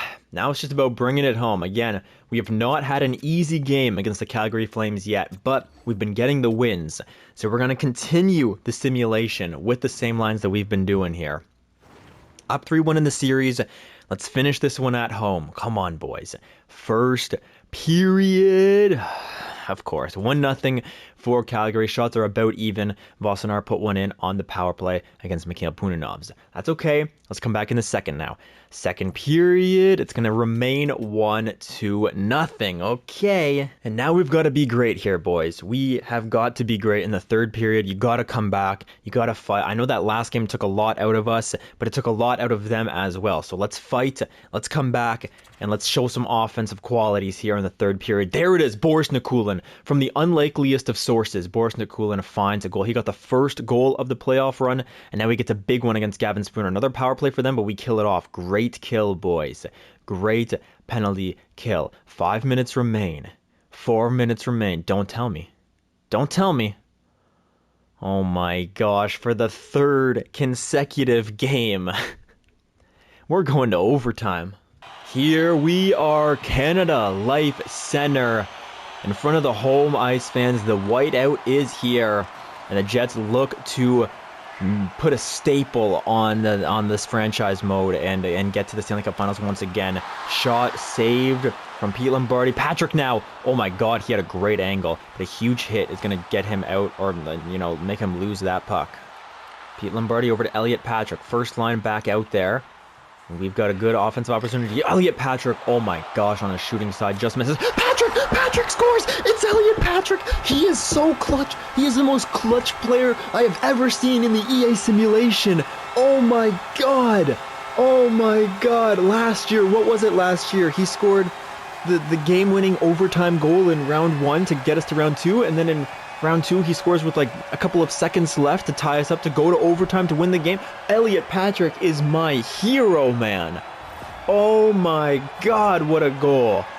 Oh, and Winnipeg is off for the 3rd consecutive year to the Stanley Cup Finals. What a team we've built. As we shake hands, and Corbin Mills for the 3rd year in a row comes up and he does not touch that trophy. Even though he has not touched the trophy for the last 2 seasons and we've lost in the finals, he doesn't swish it up like the Florida Panthers does. He sticks to his guns. Oh my goodness. What a play. What a play to get us this win. It was a backdoor pass right here. You'll see behind the net, Pete Lombardi finds Elliot Patrick in the slot. One-timer. Goes in, and we're off to the Stanley Cup Finals. The current round of the playoffs is over. Would you like to continue simulating? Yes, I would, EA. Yes, I would. And look at this. Well. All those years ago, we made a trade for Sam Kennedy. And in that trade, I don't know what the trade tree looks like exactly, but we traded for Sam Kennedy, and we sent a very special player over to Buffalo who I'm sure has been instrumental to their playoff run. But let's take a look at both of these teams' playoff run. First up, Buffalo beat Tampa in 6 games. Then they go on and they take the Maple Leafs in 7. Then they beat Rocky Bolmick, Jack Hughes, and the New Jersey Devils in 5. Us, on the other hand, we have a very similar playoff run. We've played the exact same amount of games because we beat the Kings in 6. Buffalo beat Tampa in 6. We beat the Wild in 7. Buffalo beat the Maple Leafs in 7. And then we beat the Flames in 5. And Buffalo beat the Devils in 5. So a very interesting playoff run here. Let's go take a look at Buffalo's lines. We know they're strong, of course, because they are here. And we know some of the players they have, but we don't know what their entire roster looks like. Oh my God, I just made another realization. They have Liam Carlson also. Oh my God. Okay, so here we see the Buffalo Sabres. Melvin Barker.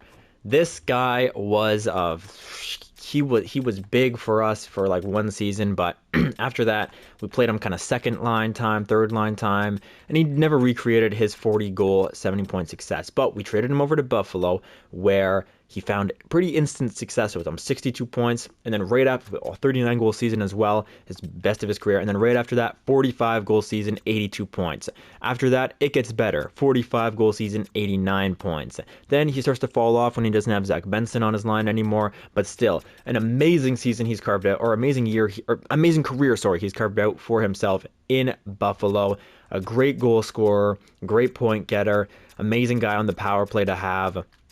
He's taken up a lot of minutes, and this is going to be a battle for sure. He's partnered up with Dylan Cousins, two-way forward, 20 points. Yeah, it's a very strong first line for sure. And then Joakim Kemmel. This is a weird pick to have on your first line. Now, maybe, no, he's not actually. I was going to say maybe he's like a Solomon Pyatt simulating great. No, 16 points in 18 games is good, but you're a -1 as well. So maybe we can take advantage of that first line. This is not the same team. These are not the same caliber of teams that we were seeing the past 2 finals. Maybe they have a great defensive core, maybe they have a great goalie, but this so far, I don't want to get too ahead of myself, but I'm liking our odds here. John Jason Paterka, JJP, 8 points in 18 games, not that impressed. What about you? Asher Recchi, okay, pretty good, 14 points in 18 games, but 29 penalty minutes. So hopefully we can take advantage of, he still has 88 discipline, 29 penalty minutes, makes no sense. What is his shooting? 4-star shooting, okay. So maybe we can take advantage of 29 penalty minutes and get some power play opportunities. And then Zane Sparks, love the name, but only 9 points in 18 games as a second liner. I like what I'm seeing right now. Next up, Johan Oberg, he's a two-way forward with 9 points in 18 games. Not amazing. TJ Ginla, of course, is here, 14 points in 18 games. So their third line, we do have to worry about a little bit, mostly because TJ Ginla and Maximus Faith, a sniper with 4-star shooting, has 10 goals and 5 points in 18 games. So these two guys on the third line, a bit nerve-wracking. I don't know why Faith is not playing instead of Zane Sparks, but whatever. Their line seemed to be doing well for them. Then Walker Pete, 7 points plus 6. Damian Dykes, 6 goals plus 7. And then Charles McLaren, he's only played 4 games, so maybe they have an injury. They do. Oh my God. The EA gods are smiling upon me today, boys. Oh, I pressed the wrong button. The EA gods are smiling upon me. Holy smokes. Okay, we'll have to take a look at that a little more closely, but look at their defense. Of course, they have Liam Karlsson, who we traded away to Seattle for Corbin Mills, if you remember that. And I said in the last video, what did I say in the last video? Oh, you only have 63 points. You mean nothing to me after Corbin Mills is 83 or whatever it was? Well, now he's in the Stanley Cup Finals against us, so this has the potential to be, of course, I could definitely eat my words here. Then Adam Juracek is his right-hand man. Now, they have Gail Crabb and Dmitry Kozanov. What they would have had instead would be Gail Crabb and Brody DeMarchi. Both of these guys, both of them were Winnipeg Jet prospects that we sent in the trade for Sam Kennedy. So in the Sam Kennedy trade was Melvin Barker, who's their first line left winger, 40 goal scorer, 90-point guy, amazing player. Also in that trade that we sent to them was Gail Crabb. He's their third best defenseman on the roster, second best defenseman right now, but third best on the roster behind Brody DeMarchi, who we also sent to them. Now, in goal, they have Cameron Sampson, who's playing great, and Devin Levi, who's also playing great. But they also have in the wings Yaroslav Askarov, who has played horrible in the playoffs for them so far. So probably the best thing that could have happened to them was Askarov getting injured, which you never want to say because you don't want to hear that, but really Askarov in the playoffs. And you'll see the WPG here because he was with us for a little bit. And we did not trade him to Buffalo, I don't think. I think we just let him walk in free agency. But no, we traded him to Carolina. Why did we trade him to Carolina? Oh, of course, we traded him to Carolina for Mikhail Punanovs, right? So he went to Carolina for a year, and then, no, we didn't. Why did we trade him to Carolina? Or did we just let him walk in free agency? I don't know. Either way, we did not directly have a transaction with Buffalo, but he was a Winnipeg Jet for a couple of years. And if he comes back in this playoff run, which I'm kind of hoping he does because his numbers are always horrible, we would have, it would be crazy. They would have Yaroslav Askarov, Brody DeMarchi, Gail Crabb, and Melvin Barker, all former Winnipeg Jet prospects or players on their team. The Buffalo Jets are here. Also, Liam Karlsson, of course. How is Liam Karlsson doing? 15 points in 18 games. Yeah, I'm nervous, boys. I'm very nervous. I'm going to check the injury reports, see what they're looking like, what the Buffalo Sabres look like, how long these guys are out, Brody DeMarchi especially. Because, sorry, I did the wrong thing. Because Brody DeMarchi, he's back May 29th, is Eric Dowd. Now, these two guys, May 29th for Yaroslav Askarov, Brody DeMarchi is out until June 8th. Okay, with a pulled groin. All right, you can't play with a pulled groin, bro? Come on. Man up, Brody. I didn't want you on the team anyways. Wait, okay, but Eric Dowd can't play with a bruised hand. Okay, never mind. My bad. All right, game 1 against the Buffalo Sabres. It looks like Eric Dowd and Askarov will both be fully healed for Game 3, which will take place in Winnipeg. But for right now, we've been doing great without Eric Dowd. Of course, we would love him in the lineup, but we've been making do without him. That's a great thanks mostly to guys like Solomon Pyatt who are carrying a big load. Also the Pete Lombardis, the Elliot Patricks of the world, the defensemen as well, tearing it up. But now is the time. This is a strong team. They had a strong regular season performance. This isn't like, a team that won 40 wins like Calgary did in the regular season. This isn't the LA Kings who won 41 games in the regular season. This is a strong team. 47, 28, and 7. They are a good team. They went 10-0-0 in the last 10 regular season games. So we've got our work cut out for us. They're a great team. They've got a lot of former Winnipeg Jet players who I'm nervous about.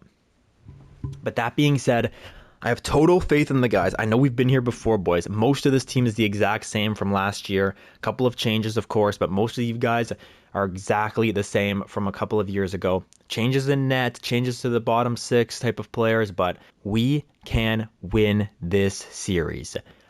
Let's go. Show up for our Winnipeg Jet fans who have watched heartbreak after heartbreak in the Stanley Cup Finals. Do it for them. Do it for the fans watching at home, for all the millions and millions tuning in to the Stanley Cup Final, who just want to see the Stanley Cup come across the border for the first time in quite some time. Let's show them what they mean to us. Let's show them that we can do this. Game 1. Winnipeg versus Buffalo. I can't believe it came to this. Winnipeg versus Buffalo. Let's go. Let's do it. Come on, baby. I am fired up. First period. Let's go. What a way to start. What a way to start. And it's Matt Svensson. Of course it is. Scoring on Samson. 2 goals. Great stuff. Almost 9 minutes apart. He scores with 41 seconds as well left in the period. So that should be a tough goal to swallow for Buffalo. Now, second period. Same thing as the first. Lock it down. Score me some goals. Second period. Let's go. Let's go. Let's go. Juracek gets one on Punanov's from a bad angle, but that's okay because Shane Pinto and Dane Matheson come back and score 2 on Samson. It's a 3-goal lead going into the... It's a 2-goal lead going into the third period. Just think we started with a 2-goal lead, all right, boys? Not a 3-goal lead. It's okay. No. Come on, Punanovs. Lock it down. Lock it down, Punanovs. You have to lock it up. You have to. 3 minutes, 2 minutes, 1 minute. Oh my God, no! Dude, come on, man.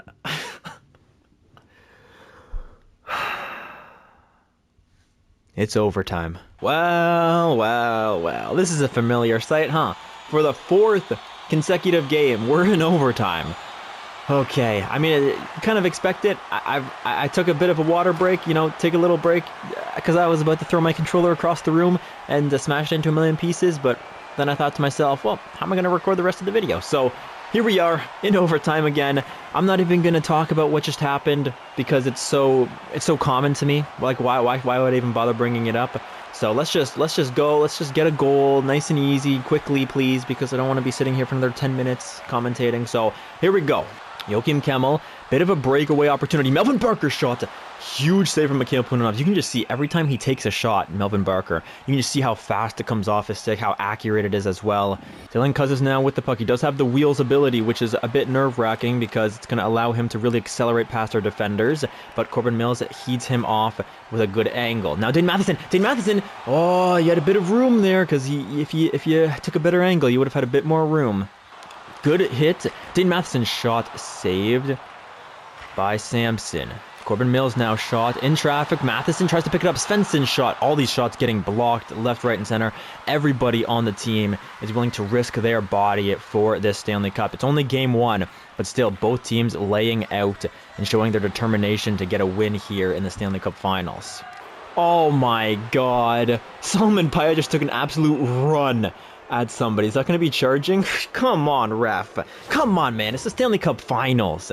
It's the Stanley Cup Finals. You're going to call it charging? This is pretty funny to watch, so I'm not going to lie. I didn't react to it because I thought it was going to be a penalty, but this was pretty funny. Let's watch this replay, and they're not... Yeah, okay, that's a horrible replay. Let me show you the replay from a better angle. So, I call for a change, okay? And I don't know who came off the bench, but Salman Payat was out for blood, all right? So... we get a change here. Actually, no, it wasn't quite what I thought it was going to be, but Salman Payat changes, and then look at this. Just makes an absolute beeline straight. Well, hang on. Let's go a couple. Yeah, look at this. Makes a beeline for their defenseman. Just 10 strides, boom, and then he lays him out. Absolutely lays him out here. I don't know if it's a charging call, but, especially in the Stanley Cup playoffs, Stanley Cup finals even. Come on, man. I think there's got to be a little bit more wiggle room there, but... the ref says no. It's up to the ref's discretion, so we'll go to the penalty kill, and hopefully we can kill this one off. We've done a great job of blocking shots. Oh, we don't quite get the clear out of the zone, but great defensive play with a little stick lift. Ooh, almost out of the glass, but EA has made that impossible, which is good in our situation right now. What a save off a tipped shot. Get it out of the zone, boys. Good Lord. There we go, out of the zone. And now the penalty kill is over. Salman Payat comes streaking out of the box and makes a beeline straight for Melvin Barker, and he nails him into the boards. At least he didn't take a charging penalty this time, but that gives us an opportunity to make a quick change, which is nice. Melvin Barker's got the puck coming over the blue line. Now to Joachim Kemmel. What a save. Joachim Kemmel again, another shot. Big save from Punanovs once again. Now Liam Karlsson's going to play it back to the point. It's Melvin Barker over to Liam Karlsson. Karlsson is everywhere in the offensive zone here, but Owen Power makes a great defensive play to strip him from the puck. And now Pete Lombardi's alone. Get in there. Come on, come on, come on. Finds Elliot Patrick. Shot. Big save from Samson, though. Great opportunity, boys, but we couldn't quite capitalize. And Chubarov defending Sparks. Sparks now into the slot shot. Huge save from Mikhail Punanovs, who is kind of bailing us out right now. Pete Lombardi to Elliot Patrick. Elliot Patrick in a little bit of space. He wiggles around, takes a wrist shot. A good save from Samson. Paterka is going to get hit, but he finds Gale Crabbe in the slot. That would have been devastating to my morale. Good save from Punanovs. Pete Lombardi behind the net in his office, one-time opportunity, and that's the second time in a row. It's Matt Svensson's hat trick, and it's the game-winning goal. I'm going blank here. Game winner in overtime, a first game of the playoffs. It felt like a millennium for me, but it was only like 10 minutes. I don't know what it was, but that's the second time in a row that Pete Lombardi has been behind the net in his office conducting like he's in an orchestra. He finds somebody in the slot, and Matt Svensson has a great shot to put this one away above the pad, below the blocker, in the 6 hole, and Winnipeg is up 1-0 in the series. All right, so after a riveting game 1, I gotta catch my breath here a little bit. Holy smokes. Okay, we're going into game 2. Let's not blow a 3-goal lead in the third period again. All right, boys. That would be nice. It was a 3-goal lead, right? I don't even remember. It was so long ago. But here we are, game 2 in Winnipeg. The fans have been treated to some exciting hockey here recently in Winnipeg. So let's get it once again. First period, game 2, Stanley Cup Finals. First period, 1-1. All right, Dane Matheson starts us off, and Yaroslav Askarov is between the pipes. Alert, alert, alert. Askarov is back for vengeance. And of course, Melvin Barker gets one past Mikhail Punanovs as well. So come on, boys, we got to find a way past Askarov. He's going to be trying to shut that door as much as possible. But when we did the slow sim with Askarov in the net, he was god awful. So EA, I'm calling you out right now. If there's not consistency, this is bullocks. All right. Second period now. Let's get past Askarov. Second period, 3-1. Yes, that's what I'm talking about. You shouldn't have put him in, Buffalo. You shouldn't have put him in. Svensson and Darren Gomez scores his second goal of his playoff career. Matt Svensson continuing his impressive performance so far. Third period is underway. Don't blow this. Don't blow this like we did in the last game. Salman Payet. Good. I'm not even getting excited. Don't blow this or I will be very angry. 10 minutes remain. Come on now. Shots incredibly in our favor. We are destroying them. Yes, okay. I can breathe now. I can breathe. All good here, boys. 4-1 victory against the Buffalo Sabres. And for the first time in 2 years, and 3 years actually, we have 2 wins in the Stanley Cup Finals. The last time we got 2 wins in the Stanley Cup Finals, I believe that was a Stanley Cup victory coming home to Winnipeg. So I'm not saying that, we've won this. We definitely haven't won it yet. It's a good 3 stars of the night. Payet with a goal. Punanovs, 24 saves, 960 save percentage. And Matt Svensson giving me 3 points. Can't ask for more than that from any of those guys out there. They are playing incredible hockey. Salman Payet has 26 points in 20 games, guys. What the heck is going on? Eric Dowd is fully healed. Okay. I always talk about superstitions. If we keep winning games, why should I change the lines? But this is Eric Dowd we're talking about here. Eric Dowd, man. But I don't want to change the first line when Salman Payet's playing so well. Maybe the second line? No, maybe the third line, dude. Maybe I just get Jason Robertson out of here. He's playing like horrible, man. He's the only minus player on the entire team. Is he? Is Jason Robertson the only minus player on the whole team? I think he is. And he's a minus 10 too. So what are you doing, bro? How are you so minus? Yeah, he's the only minus player on the... Jason Robertson, you're out. You are out. You're gone. Bye. Gonzo. Eric Dowd's getting in there on the second line. Brendan Meach back to the third. I know. Brendan Meach has been playing great. He's been playing amazing. But it's Eric Dowd, man. It's Eric. And if this falters, boom, we can go back to Salman Payet and then whoever up on the second line. Salman Payet, Brendan Meach on the same line. They were doing their thing. So I feel a little nervous bringing Eric Dowd back for some reason, because we've been playing so well without him. But come on, I can't not play Eric Dowd, right? And then Jason Robertson has been horrible. I mean, he hasn't been horrible, but yeah, he has been horrible. He's been awful, god awful. 10 points, minus 10 in 20 games, unacceptable for somebody that we wanted some offense from. So here we go. What is this? Game 3, right? Game 3? Yeah, Game 3 in Buffalo. They're going to be going crazy. They're going to try to get their team back into this, but we will shut it down like we know how to do. Here we go. Game number 3. Don't let Melvin Barker back into this, boys. First period. That's why I don't want to make changes, man. That's why I don't want to make changes. Oh my god, 3-0 for Buffalo. TJ Ginla, Recchi, and Dylan Cousins score on Maxime Punanovs. Oh my god. Okay. It's okay. Shake it off. Shake it off. Let's go. Come back. Second period. Come back, boys. Can we make a comeback here? Second period. Okay, hang on. We're not out of this yet. Pete Lombardi scores on Askarov. And now we just need 2. We only need 2. We've done it before. Let's go. Score me 2 in the third period. Come on. We can do this. We are out shooting them by a lot. Gale Crabbe, though. Fudge, man, on Oli Kuta. No, don't tell me that Punanovs is injured. Or did Punanovs just get pulled after the first 3 goals, maybe? Okay. That's unfortunate. That is definitely unfortunate here. This game is going to end 4-1 for Buffalo. I kind of want to go back to the other lines, man. I kind of want to go back to the other lines. What did Eric Dowd do for me? Eric Dowd, he was a -1. Oh, no, man. -3 in Owen Power, Brendan Meach, third line. I don't know what to do. I don't know what to do. It should be such an easy decision. Yeah, Eric Dowd, he's the 88 overall. You got to throw him back into the lineup. Do I? Do I really? It's not his fault, but it's just like we had such a good thing going, you know? We had such a good thing going with the lines that we had. We beat them in the first 2 games easily. Well, the first game was a bit of a struggle, but we beat them in the first 2 games, and then I get Eric Dowd in the lineup and we lose, man. That's the only thing that changes. Surely I can't do this, though. Oh my god. Solomon Pyatt has... No, I can't move Solomon Pyatt. He's got to stay there. Brendan Meach was a rough game for the third line. It was a really rough game for the third line. Maybe we throw Francisco Pinelli. Can any of you guys play center? Darren Gomez, you can kind of play center, so you're gonna play. Oh man, this is interesting. I don't know. Okay, defensively, we're gonna stick with it, man. It was a second defensive pair. That's okay. Goaltending, Mikhail Punanovs, shake it off. You're okay. We're all good.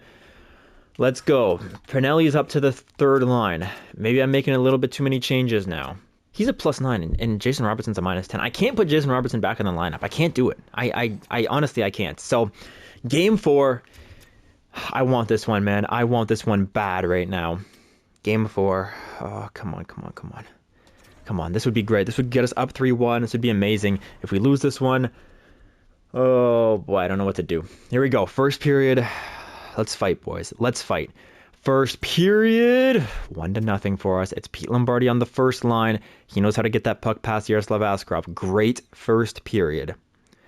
Second period, 2-1. Yes, Pete Lombardi with his second of the night. Asher Recchi scores 1, and we have a 1-goal lead going into the third period. Come on, boys. Lock it down. Solomon Pyatt. This first line, man.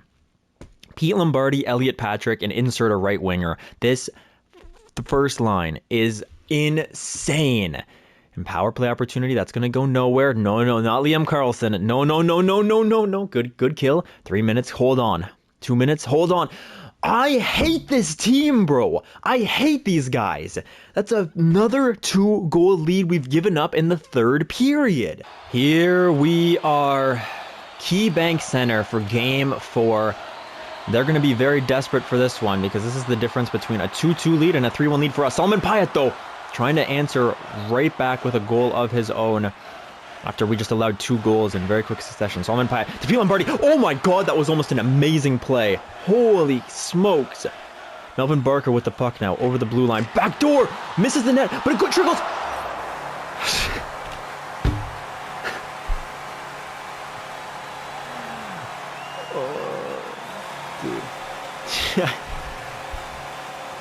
EA, you're a joke. You are such a joke. I'm losing to a goal like that in Game 4 of the Stanley Cup Finals.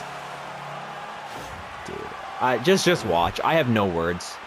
Just no. Not a replay like that. Yeah, you're not getting away with this. You are not getting away with this. Let's just watch, okay? I'm not even going to say anything. We're just going to watch, then we're going to acknowledge, and we're going to move on, all right? Melvin Barker with the puck. Here we go. He's going to find a big slap shot from Dylan Cousins. He's a big boy. He's got a big shot. Okay? Hits the glass. Yeah, we all see that? Hits the glass. Here, let's just make sure. Hits the glass. Bang. Bounces off the glass. And what does it do? Hits the top of the nets. Yeah, it hits the crossbar. Hang on. One quick sec. Let's get a good angle of this. All right. Acknowledge it. Bang. All right. Let's move on. We all saw that. We all understand the game is horrible. Let's move on. Game 5. Oh my God. Game number 5. And what am I supposed to do? What am I supposed to do? Do I go back to the lines that won us 2 games in a row? I get Eric Dowd out of here. I throw in Jason Robertson. Such a joke. Okay, boys. These are going to be the new lines. We're going to go Solomon Pyatt, Brendan Meach. Sorry, so the first line is going to be the same. Second line, though, we're going to go Matt Svensson, Dane Matson, and Brendan Meach. These guys were doing better with each other. Eric Dowd has played 14 games, he only has 6 points, so he's not exactly doing much for me either, to be honest. So he's going to play third line time with Francisco Pinelli and Shane Pinto. Fourth line is going to remain the same. We're in trouble if we lose this one, man. We are in deep trouble, because this means, like, Eric Dowd is, like, for some reason making us play worse as a team, even though Jason Robertson was the minus guy. On defense, I don't know. Do we switch it up? Do we do a quick switch? Just a 1 game switch between these two? Let's do it. Just one game. Just one game. Just a little mix up. Everybody can play together in that top 4, really. The top 4 defense. So, Game 5 in Winnipeg. Everybody wake the F up, okay? I usually don't use acronyms, 4-letter words, things like this, but we need to wake the heck up right now, okay? Let's go, boys. Game number 5. We're tied at 2. Let's simulate. Come on. First period is a big one. If we win the first period, I have a bit of confidence in us, so let's go. First period. Dude. Not again, man. Not again. Not again, bro. Pavel Chubarov, Oberg, JJP, Dykes, all these guys scoring. Good goal from Pavel Chubarov. These 3 guys scoring, though. Don't do this to me, EA. Come on. Don't do this to me. We have the better team. Did you see their team? Our team is better. We are better. Okay. Second period. I'm begging somebody to step up. Please, I'm begging you. Please. Second period. 6-3. It's not enough. It's not enough. Zane Sparks, Matt Svensson, Pete Lombardi, Gail Crabbe. It's not enough. Third period's underway. Oh my God. I can't believe this is happening to me. Hang on. Dane Matheson. Don't give me hope like that if you're not going to follow through. Whenever we're up by 3 in the third period, they come back and they tie it up to go to overtime. Can we do the same thing? Come on. Come on. Anybody? Anybody? Oh my God. Okay, yeah, you know what? I'll play your game. I'll play your game. Elliot Patrick, Pete Lombardi, Solomon Pyatt. Matt Svensson, Dane Matheson, Brendan Meach. Jason Robertson, Shane Pinto, Michael Poyar, Darren Gomez, Francisco Pinelli, Thomas Ekman-Larson. On defense, Aiden Stempniak, Will Hoffman. Owen Power, Corbin Mills, Pavel Chubarov, Boris Nikulin. In the net, we're sticking with Mikhail Punanovs. I'm going with the lines that won us 2 games in the Stanley Cup Finals. Screw Eric Dowd playing, even though he's the better overall, even though he's the better player, even though he's the better simulator, even though he's better plus minus. Screw it. EA it's a whole different game. You have to figure out the game within the game within the game, all right? So these are the lines we're going with. These lines got us 2 wins. No other lines have done that. So here we are. Here we are. You got to play the game, right? So let's get it. Game number 6. Game number 6, game number 6, game number 6. It's do or die. That's all I have to say. It's do or die. This is the finale, all right? Are we going to step up and win for the fans? For everybody who loves Winnipeg? Or are we going to fall flat like we have for the past 3 seasons. Oh yeah, this time we won 2 games in the finals. It's progress. No, it's not. We lost again if we lose this one, all right? So let's go. Wake up. Win this game. 1 game at a time. 1 period at a time. 1 minute at a time. Work like your lives depend on it. Here we are. Game number 6. Jason Robertson, if you could get me a goal, I would be happy. First period. Game 6. First period. Bro, I don't get this game. I'm not going to complain. Stempniak with a shorty. Matt Svensson, even strength on Yaroslav Askarov. Second period. It makes no sense, dude. This game doesn't make any sense. I don't get it. All right. I guess these are the lines, I guess, that just work for us for some reason. All right. Third period is underway. I swear to God, this controller is going through my monitor right now. This controller will go through my monitor if this lead goes away. That's a promise. That is a promise. Okay, if we lose the game. Okay? I am not having this, man. I am not having this. Up by 3, and I don't feel safe in the third period. Let's go, boys. Third period. Come on. Come on. Power play? At least we're killing off some time anyways. Come on. Okay. No. Okay, good kill. 6 minutes. Okay. 5 minutes. 4, 3, 2. That's fine. Melvin Barker scores. It's fine. My monitor is safe for another day. 3-1 victory. We're going 7 games because of course we are. 3 stars of the night. Punanov's amazing performance. Pete Lombardi 2 points. Aiden Stempniak gets the goal to start us off. And what did Jason Robertson do? He was probably a minus player, and yet the team still won. No, Solomon Pyatt was the only... How is Solomon Pyatt a minus? That's so bizarre. Okay, whatever. The boys are doing their thing. They're doing their job, and that's a victory. So this is it, boys. Excuse me. Do or die. My voice is going. Game 7. Solomon Pyatt, our leading scorer. He could lift the Conn Smythe, perhaps. Who knows? Game 7. Stanley Cup Finals. This is what you dream of as a little kid. Eric Dowd, I'm sorry. I would love to have you in the lineup, but the EA gods are saying, no, it's not going to happen. So I'm sorry, bro. I don't know what to tell you. You should be in the lineup. You should be on the first line or the second line or, you know, in the top 6 somewhere, but I don't know what to tell you. This is just how we're getting wins. So unfortunately, Eric Dowd is not on the ice with us, but he's on the bench. All right, we've thrown an extra guy on the bench. You know, we're gonna say that he got re-injured in that game 6 or sorry game 5. So you know he's still a little bit injured. He's got to work through a bit of pain and things like this. So that's what we're going with. Okay, so that way he's allowed to stand on the bench and be an assistant coach. Okay, so Eric Dowd's on the bench. The boys are fighting. Game 7. You dream of this as a kid, and now you have the chance to make it a reality. Let's go. Simulate the game. We're going to watch it. We got to watch it, right?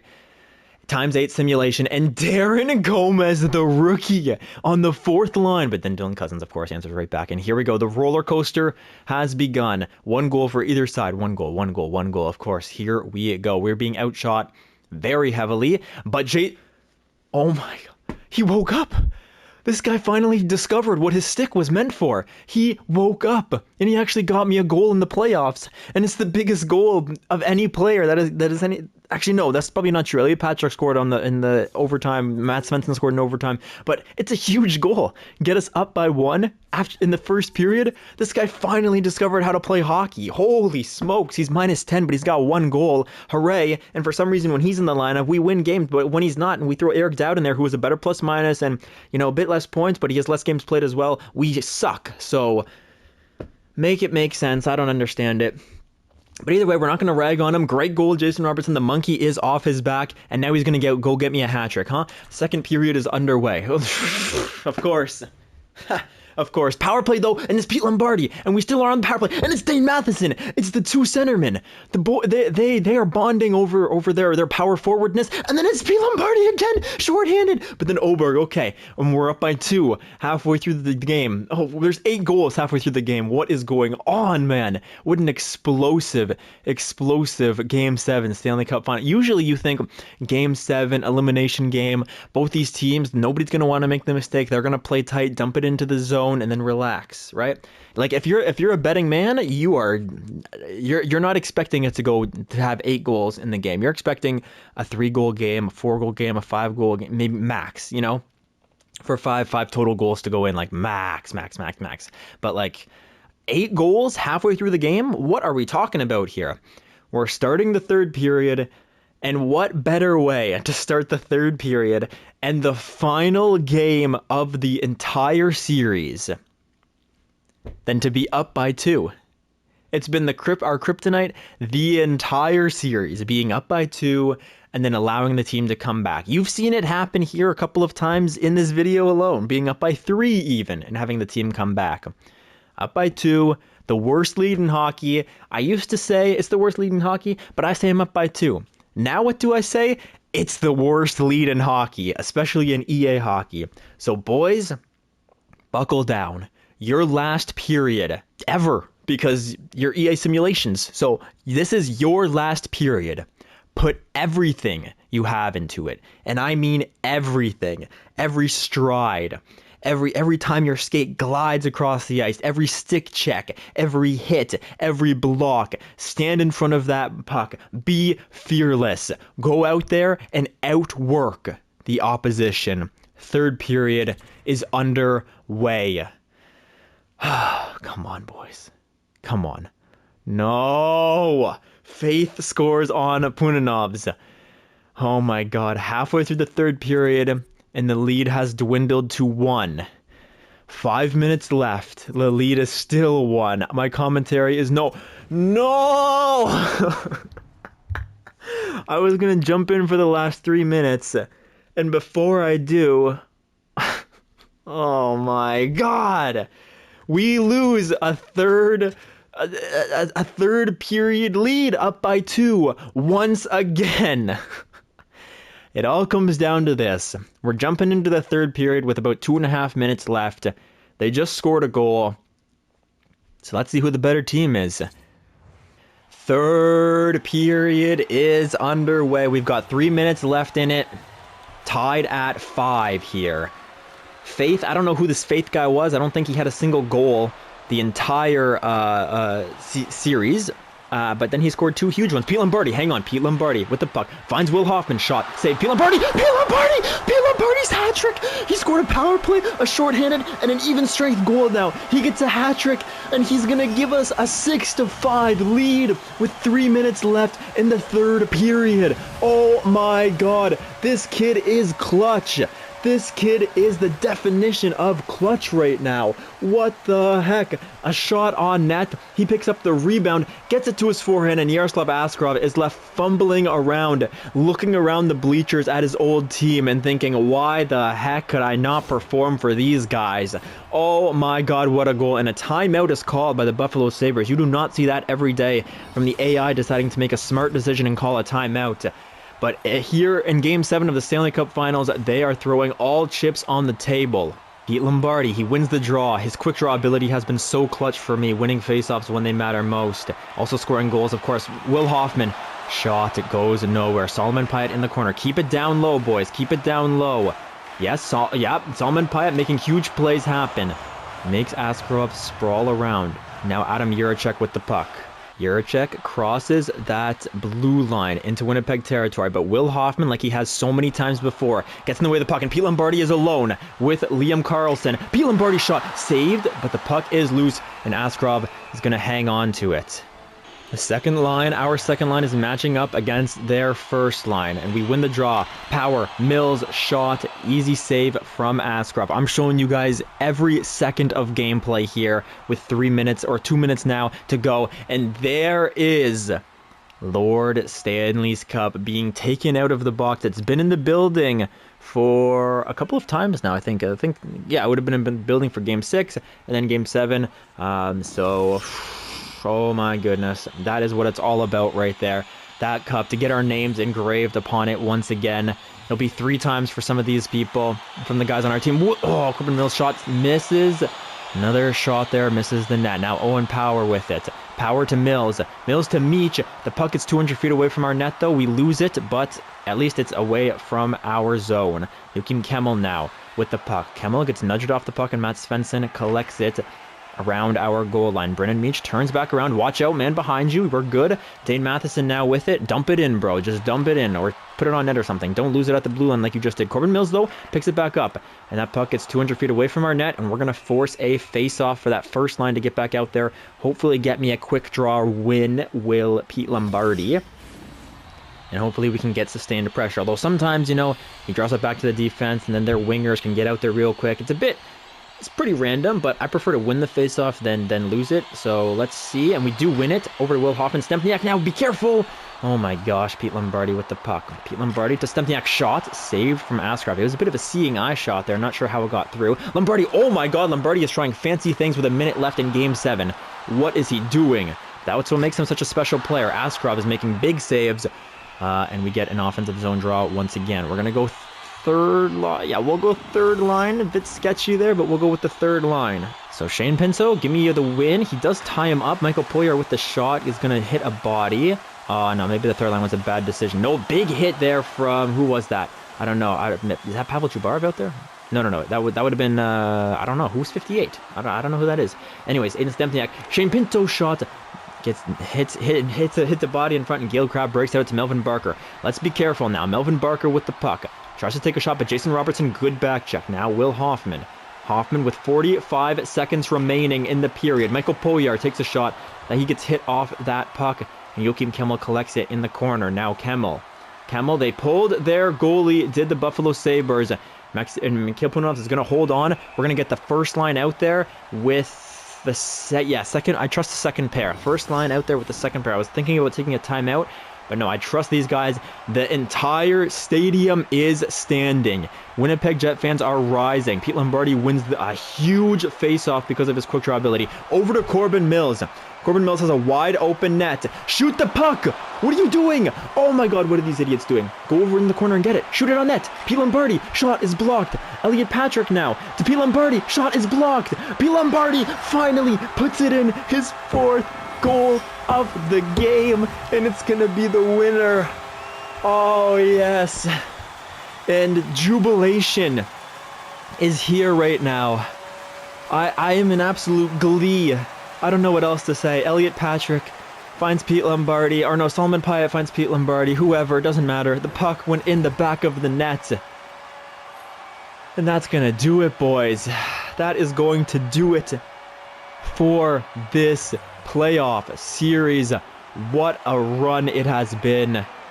Oh my gosh, there's been devastation, there's been jubilation, there's been, I don't know what else, but this is insane. I was very worried when I saw it was Buffalo, but what a victory for the Winnipeg Jets, winning the Stanley Cup. Is this the 3rd time we've won the Cup? I think it's the 3rd time we've won the Cup. Oh my god. This is an amazing team. I love this team. You know, the depth guys we got at the trade deadline. Yeah, this guy right here. Why is our captain not leading our handshake, EA? That's ridiculous. We shake hands, and now Solomon Pyatt wins the Conn Smythe Trophy. He was a +16 with 30 points, 29 points. Oh my god, this kid is a storyline for sure. Some of the fans not very happy about his staying on the first line throughout the season, but he was building that chemistry. And now the Stanley Cup gets wheeled out into center ice. And who comes over? It's Corbin Mills. Come on over, big boy, and lift Lord Stanley's Cup for the 3rd time in your career, I believe. Maybe the 2nd time in your career. I'm not exactly sure when we got him. But there we are. Corbin Mills is a champion. And these Winnipeg Jet fans, man, after watching another team lift the cup in our building, Now, who does it go to next? I think it's pretty obvious. It's going to go to Elliot. No, it's going to go to Aiden Stempniak. Corbin Mills is going to dish it off to his longtime friend, his longtime teammate and line mate, Aiden Stempniak. But yeah, Winnipeg, we've watched, our fans have had to sit and watch people lift this trophy in our building for the last 2 consecutive years, I believe. So seeing us lift it now, oh man, it feels good. Aiden Stempniak lifts that trophy up. Next up, who's it going to be? I think we're going to have to give it to Captain Clutch, Pete Lombardi here. He's got the A on his chest, and he proves why each and every playoff run he scores a huge goal. This year it was an overtime one. Last year he was basically the only reason that we got to the Stanley Cup Finals. And what a run he has had. Number 68, it's a unique number, and he has really put a name to it. And last but not least, it was a massive trade to get this guy on the team. A controversial trade. I had to go back and make several fixes to it, but he's been instrumental. Pete Lombardi raises Lord Stanley Cup. I can't even speak English right now. I'm so happy. I love that he's number 9 as well. It's not like some ego like 96 or 94 or 88 or whatever. I love number 9. A very nice number indeed. And now, boys, gather around center ice. The tradition started way long ago. And take a picture. All the boys in it, look at them, looking amazing. Look at Jason Robertson's cut. Did you guys see that? He was looking fresh. Couldn't score me a goal to save his life. Actually did give me a goal in this one, but he couldn't give me points to save his life. But he was looking fresh in that photo, I'm not going to lie. I would have loved to see Eric Dowd raise the cup, but for some reason, EA was not allowing us to win games with Eric Dowd in the lineup. So I had to, you know, use everything to our advantage. Corbin Mills, Pavel Chubarov, Eric Dowd, Thomas Ekman-Larsson, Lars Engqvist, Darren Gomez, Will Hoffman, Olli Kuta, Pete Lombardi, Dane Matheson, Brendan Meach, Boris Nikulin, Yves Paris, Elliot Patrick, Francisco Pinelli, Shane Pinto, Michael Poyer, Owen Power, Mikhail Punanovs, Solomon Pyatt, Jason Robertson, Aiden Stempniak, and Mats Svensson are your 2037 Stanley Cup winners. And you know what, boys?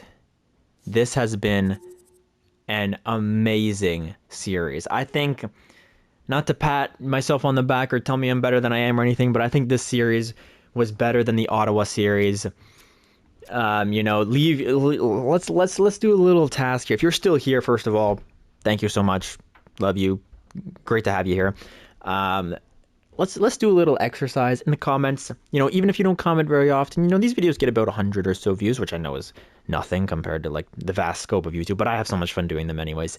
They get roughly around 100 views or so. So there's 100 of you watching, and there's usually about 1 or 2 comments. So if you're watching and you don't comment too often, let me know what your favorite memory of a playoff run was. If it's this playoff run, fantastic. If it's, you know, when we won the cup last time, if it's when Cole Perfetti and William Eklund threw the team on their back, totally great. If it was when Connor Hellebuck actually performed like a Vezina winning goaltender and got us some medal. If it was when we had the stacked decor of Josh Morrissey, Roman Josi, and Joel Shepherd as the big 3 on defense. If it was, I don't know, it was last season when we lost in the Stanley Cup Finals, but we had the big 3 of, you know, Eric Dowd, Elliot Patrick, and Pete Lombardi doing things for us. Just let me know, what was your favorite moment from a playoff series, or your favorite moment in general from this series? It's been a fun one. There's 57 episodes now in the series, and I'm very grateful that I got to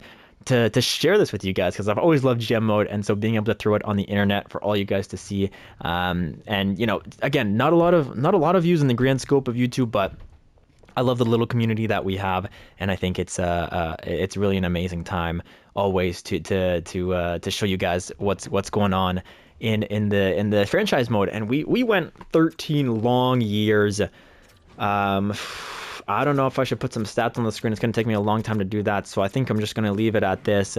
We went 13 incredibly entertaining years. At least it was entertaining for me to record. I hope I entertained some of you along the way as well. But I am more than proud of this roster. These guys on the team. It's some of the most fun, creative players that I've had the privilege of playing with and you know, managing and things like this. So You know, Elliot Patrick, one of my favorite ever created players that I've seen, that I've you know, had on the roster. And it's great because he was just an 11th round selection. You know, he wasn't a medium elite guy, first overall sniper with 5-star shooting instantly. You know, like some of these other guys. You know, like a Connor Bedard is. He was a mid round pick, an 11th overall in the first round. Usually, you're not going to get too much. I believe he was a medium top 6 player. He ended up growing to an 89 overall, dropped to an 86 randomly. One of my favorite all-time players is Elliot Patrick. Same thing with Matt Svensson, actually. 5th round selection in the same draft year as Elliot Patrick as well. So what a draft year it was. We got Matt Svensson in that year as well. He's a great player that I definitely love as well. Same thing with like an Eric Dowd. I just love these prospects who you get in later rounds or you get midway through a round, you know, that are not these like medium elite 80 overall players like the first 5 guys, but picking up a guy like Eric Dowd, who I believe was a low elite player, most of his for his potential, I think he was low elite.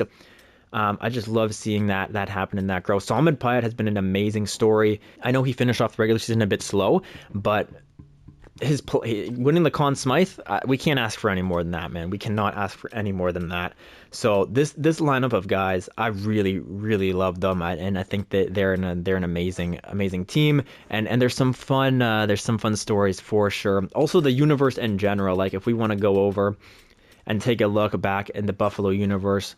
We see so many connecting webs of trades of, you know, guys who we've moved around to make the team or the league a little bit more competitive. You know, the Melvin Barkers, Liam Carlsons we sent around, Gail Crabb and Brody DeMarchi, and you know, trading away, you know, really big players like William Eklund, Cole Perfetti, you know, guys who were really strong Winnipeg Jets, but sending them away. Howard Quenneville, of course. Being able to do that and still compete and you know, keep track of all these other guys in their you know, their careers and see where they're going. We don't have many lines with Colorado, I don't think. But yeah, even like the Chaz Luciuses in the early days, Chaz Lucius and Brad Lambert, I don't know where they ended up. I didn't end up keeping up track with them, but it's really been a fun series to go through. And like Nico Tukio is here in Detroit, who we traded over here. It's super fun to be able to keep track of all this and really go through it. I kind of wanted to play Rocky Bomick in the Stanley Cup Finals, I'm not going to lie, but the Melvin Barker storyline was great as well. And man, I'm just really happy with the way the series has panned out. Cole Perfetti, of course, I kind of want to see if Cole Perfetti retires, so I'm going to simulate a little bit to the draft, but man, yeah, let me know what your favorite moment from this series was. Was it a big trade that we made? Was it one of the specific years we won the Stanley Cup? We'll take a look at the awards and all that stuff, and we'll wrap it up. But yeah, man, this has been a super fun series to record, and I hope that some of you guys had some fun as well. We are the Stanley Cup champions in 2037. My voice is gone from yelling and being excited and things like this. Draft lottery looks like that, if you're curious. Now let's take a look at the retired players. Does Cole Perfetti call it a career, the same year that the Jets win the Stanley Cup, or is he back for more? It looks like he's still in the league, but Nick Suzuki, this guy is an absolute legend in Montreal. Oh my gosh, stayed with Montreal his entire career. He was the captain his whole career. They won the Stanley Cup in 2035. They might have also won the Stanley Cup in 2032. I'm not entirely sure, but he's an absolute legend. Kirill Kaprizov, we beat out in the first round by great numbers, 1456 in the point category. Clayton Keller, feel bad for him. He stayed on Arizona his entire career. That's rough.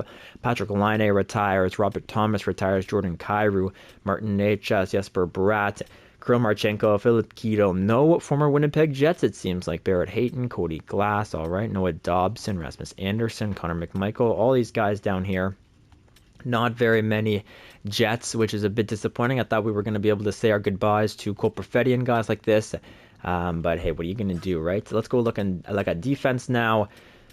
We will see Lassie Thompson, all these guys down here. Pierre-Olivier Joseph, Alec Regula, Logan Malo, okay, Wyatt Kaiser, Tobias Villain, interesting. All right, Fairbrother, Heinz, Thrun, all these guys. Okay, and what about goaltenders? Any good goalies going out? Jake Ottinger. Wow, there was a time when we were considering picking up Jake Ottinger. He goes 458 wins, 400 losses, 100 overtime losses, 46 shutouts, and 908 save percentage, 2.09 goals against average. Not bad numbers for the EA world at all, my friend. Not bad numbers. Pyotr Kochetkov is here next, then Stuart Skinner, Philip Gustafson, Ottawa Senators legend in like NHL 22-21. If you played those as Ottawa, he would become pretty good all of a sudden. Vadim Zrenko was a former Winnipeg Jet. So interesting to see him go out. 902 save percentage, 3.27 goals against average. Pretty low, but hey, that's okay. Yeah, and that's what the retirement screen looks like. But oh my goodness, boys. Wow. I'm very happy to say, well, I don't know if I'm happy, it's a mixture of emotions for sure to say that the series is coming to a close, but I really couldn't ask for it to go out in a better way. Last time that we had a finale, spoiler alert for the Ottawa Senators franchise mode. So if you haven't watched that and you want to go watch it, spoiler, don't listen to this next 15 seconds, skip to 30 seconds to the future or something. But in the last one, the last finale that we went through, we lost in the Stanley Cup Finals, so that was rough. We lost in the Eastern Conference Finals, actually, not even the Stanley Cup Finals. So that was pretty rough. But this one, we end up taking it all home and winning the Stanley Cup. So let's just take a quick look at the awards. Of course, we know who won the cup. But look at this. We lost to Detroit. We lost to Montreal. And then we weren't even in the finals against the Sens. But then we won in 2033. It's the last time that we won. So we won the Stanley Cup, the President's Trophy, and the Clarence S. Campbell, of course. Individual awards. Zach Benson won the Art Ross and the Hart. So we did go up against, oh man, I skipped too fast. My bad. We did go up against the Art Ross and Hart Memorial Trophy winner. But that James Norris Trophy, the best defenseman in the league, is going to go to Corbin Mills. A very, an early pickup for the roster. We traded away Liam Carlson for Corbin Mills, I think. And boy, did that trade end up working in our favor. Clayton Keller is going to win the Lady Byng in his final season. The Calder definitely goes to Sophilis, the guy on there. The Conn Smythe, of course, we know, goes to Solomon Pyatt. Do we get the Vezina? I don't think so. It's going to go to Keith Konolichuk, fair enough, and the Jennings goes there as well. Tervanen gets the Bill Masterton. The Jag Adams goes to the coach of the Minnesota Wild. The Connor Bedard wins the Selke. Okay. Ted Lindsay to Zach Benson, and the Maurice Richard goes to Henrik Hedstrom. So great awards there. But the only award that I care about is the Stanley Cup, and we were victorious in that pursuit. So thank you guys for watching this video. Thank you guys for watching this series. If you made it all the way to the end, I thank you very, very much. Leave a like, comment, subscribe to the channel. But you know what to do because you've been on YouTube for long enough, and I'll see you guys in the next one. Have a great rest of your day, everybody. I'm going to take a couple of weeks from NHL. I might post a couple of gaming videos that I like to do every once in a while. I might post a couple of those just because school is starting up. I want to focus on that a little bit. But I also have to take a break from, the constant output of the gem modes, and I'll start back up when NHL 25 comes out and they fix all the rosters and the salary caps, and it's a whole big thing. But either way, hope you guys enjoyed this one. And yeah, I'll see you guys in the next series. If you don't watch the gaming stuff, that's all good. No worries. It's not for everybody, I know, but it's just, a fun little passion thing for me that I love to do. I love playing different games. So if you want to, hop on and watch, more than happy to. If not, totally understand it as well, because this is definitely, we focus more on the NHL here. But yeah, I like posting it every once in a while. So hope you guys enjoyed this series. I enjoyed making it for you guys. It's really been a pleasure. My favorite gym what I've ever done, I think, even though it wasn't with the Sens, who are my favorite team. Doing it with the Jets was an interesting challenge, and we made the playoffs. I think we made the playoffs every single year, which is pretty wild. We were able to stay relevant, move some of our older pieces, and stay in the playoffs, which is pretty impressive. So yeah, hope you guys enjoyed it, and see you in the next one, guys. Peace out.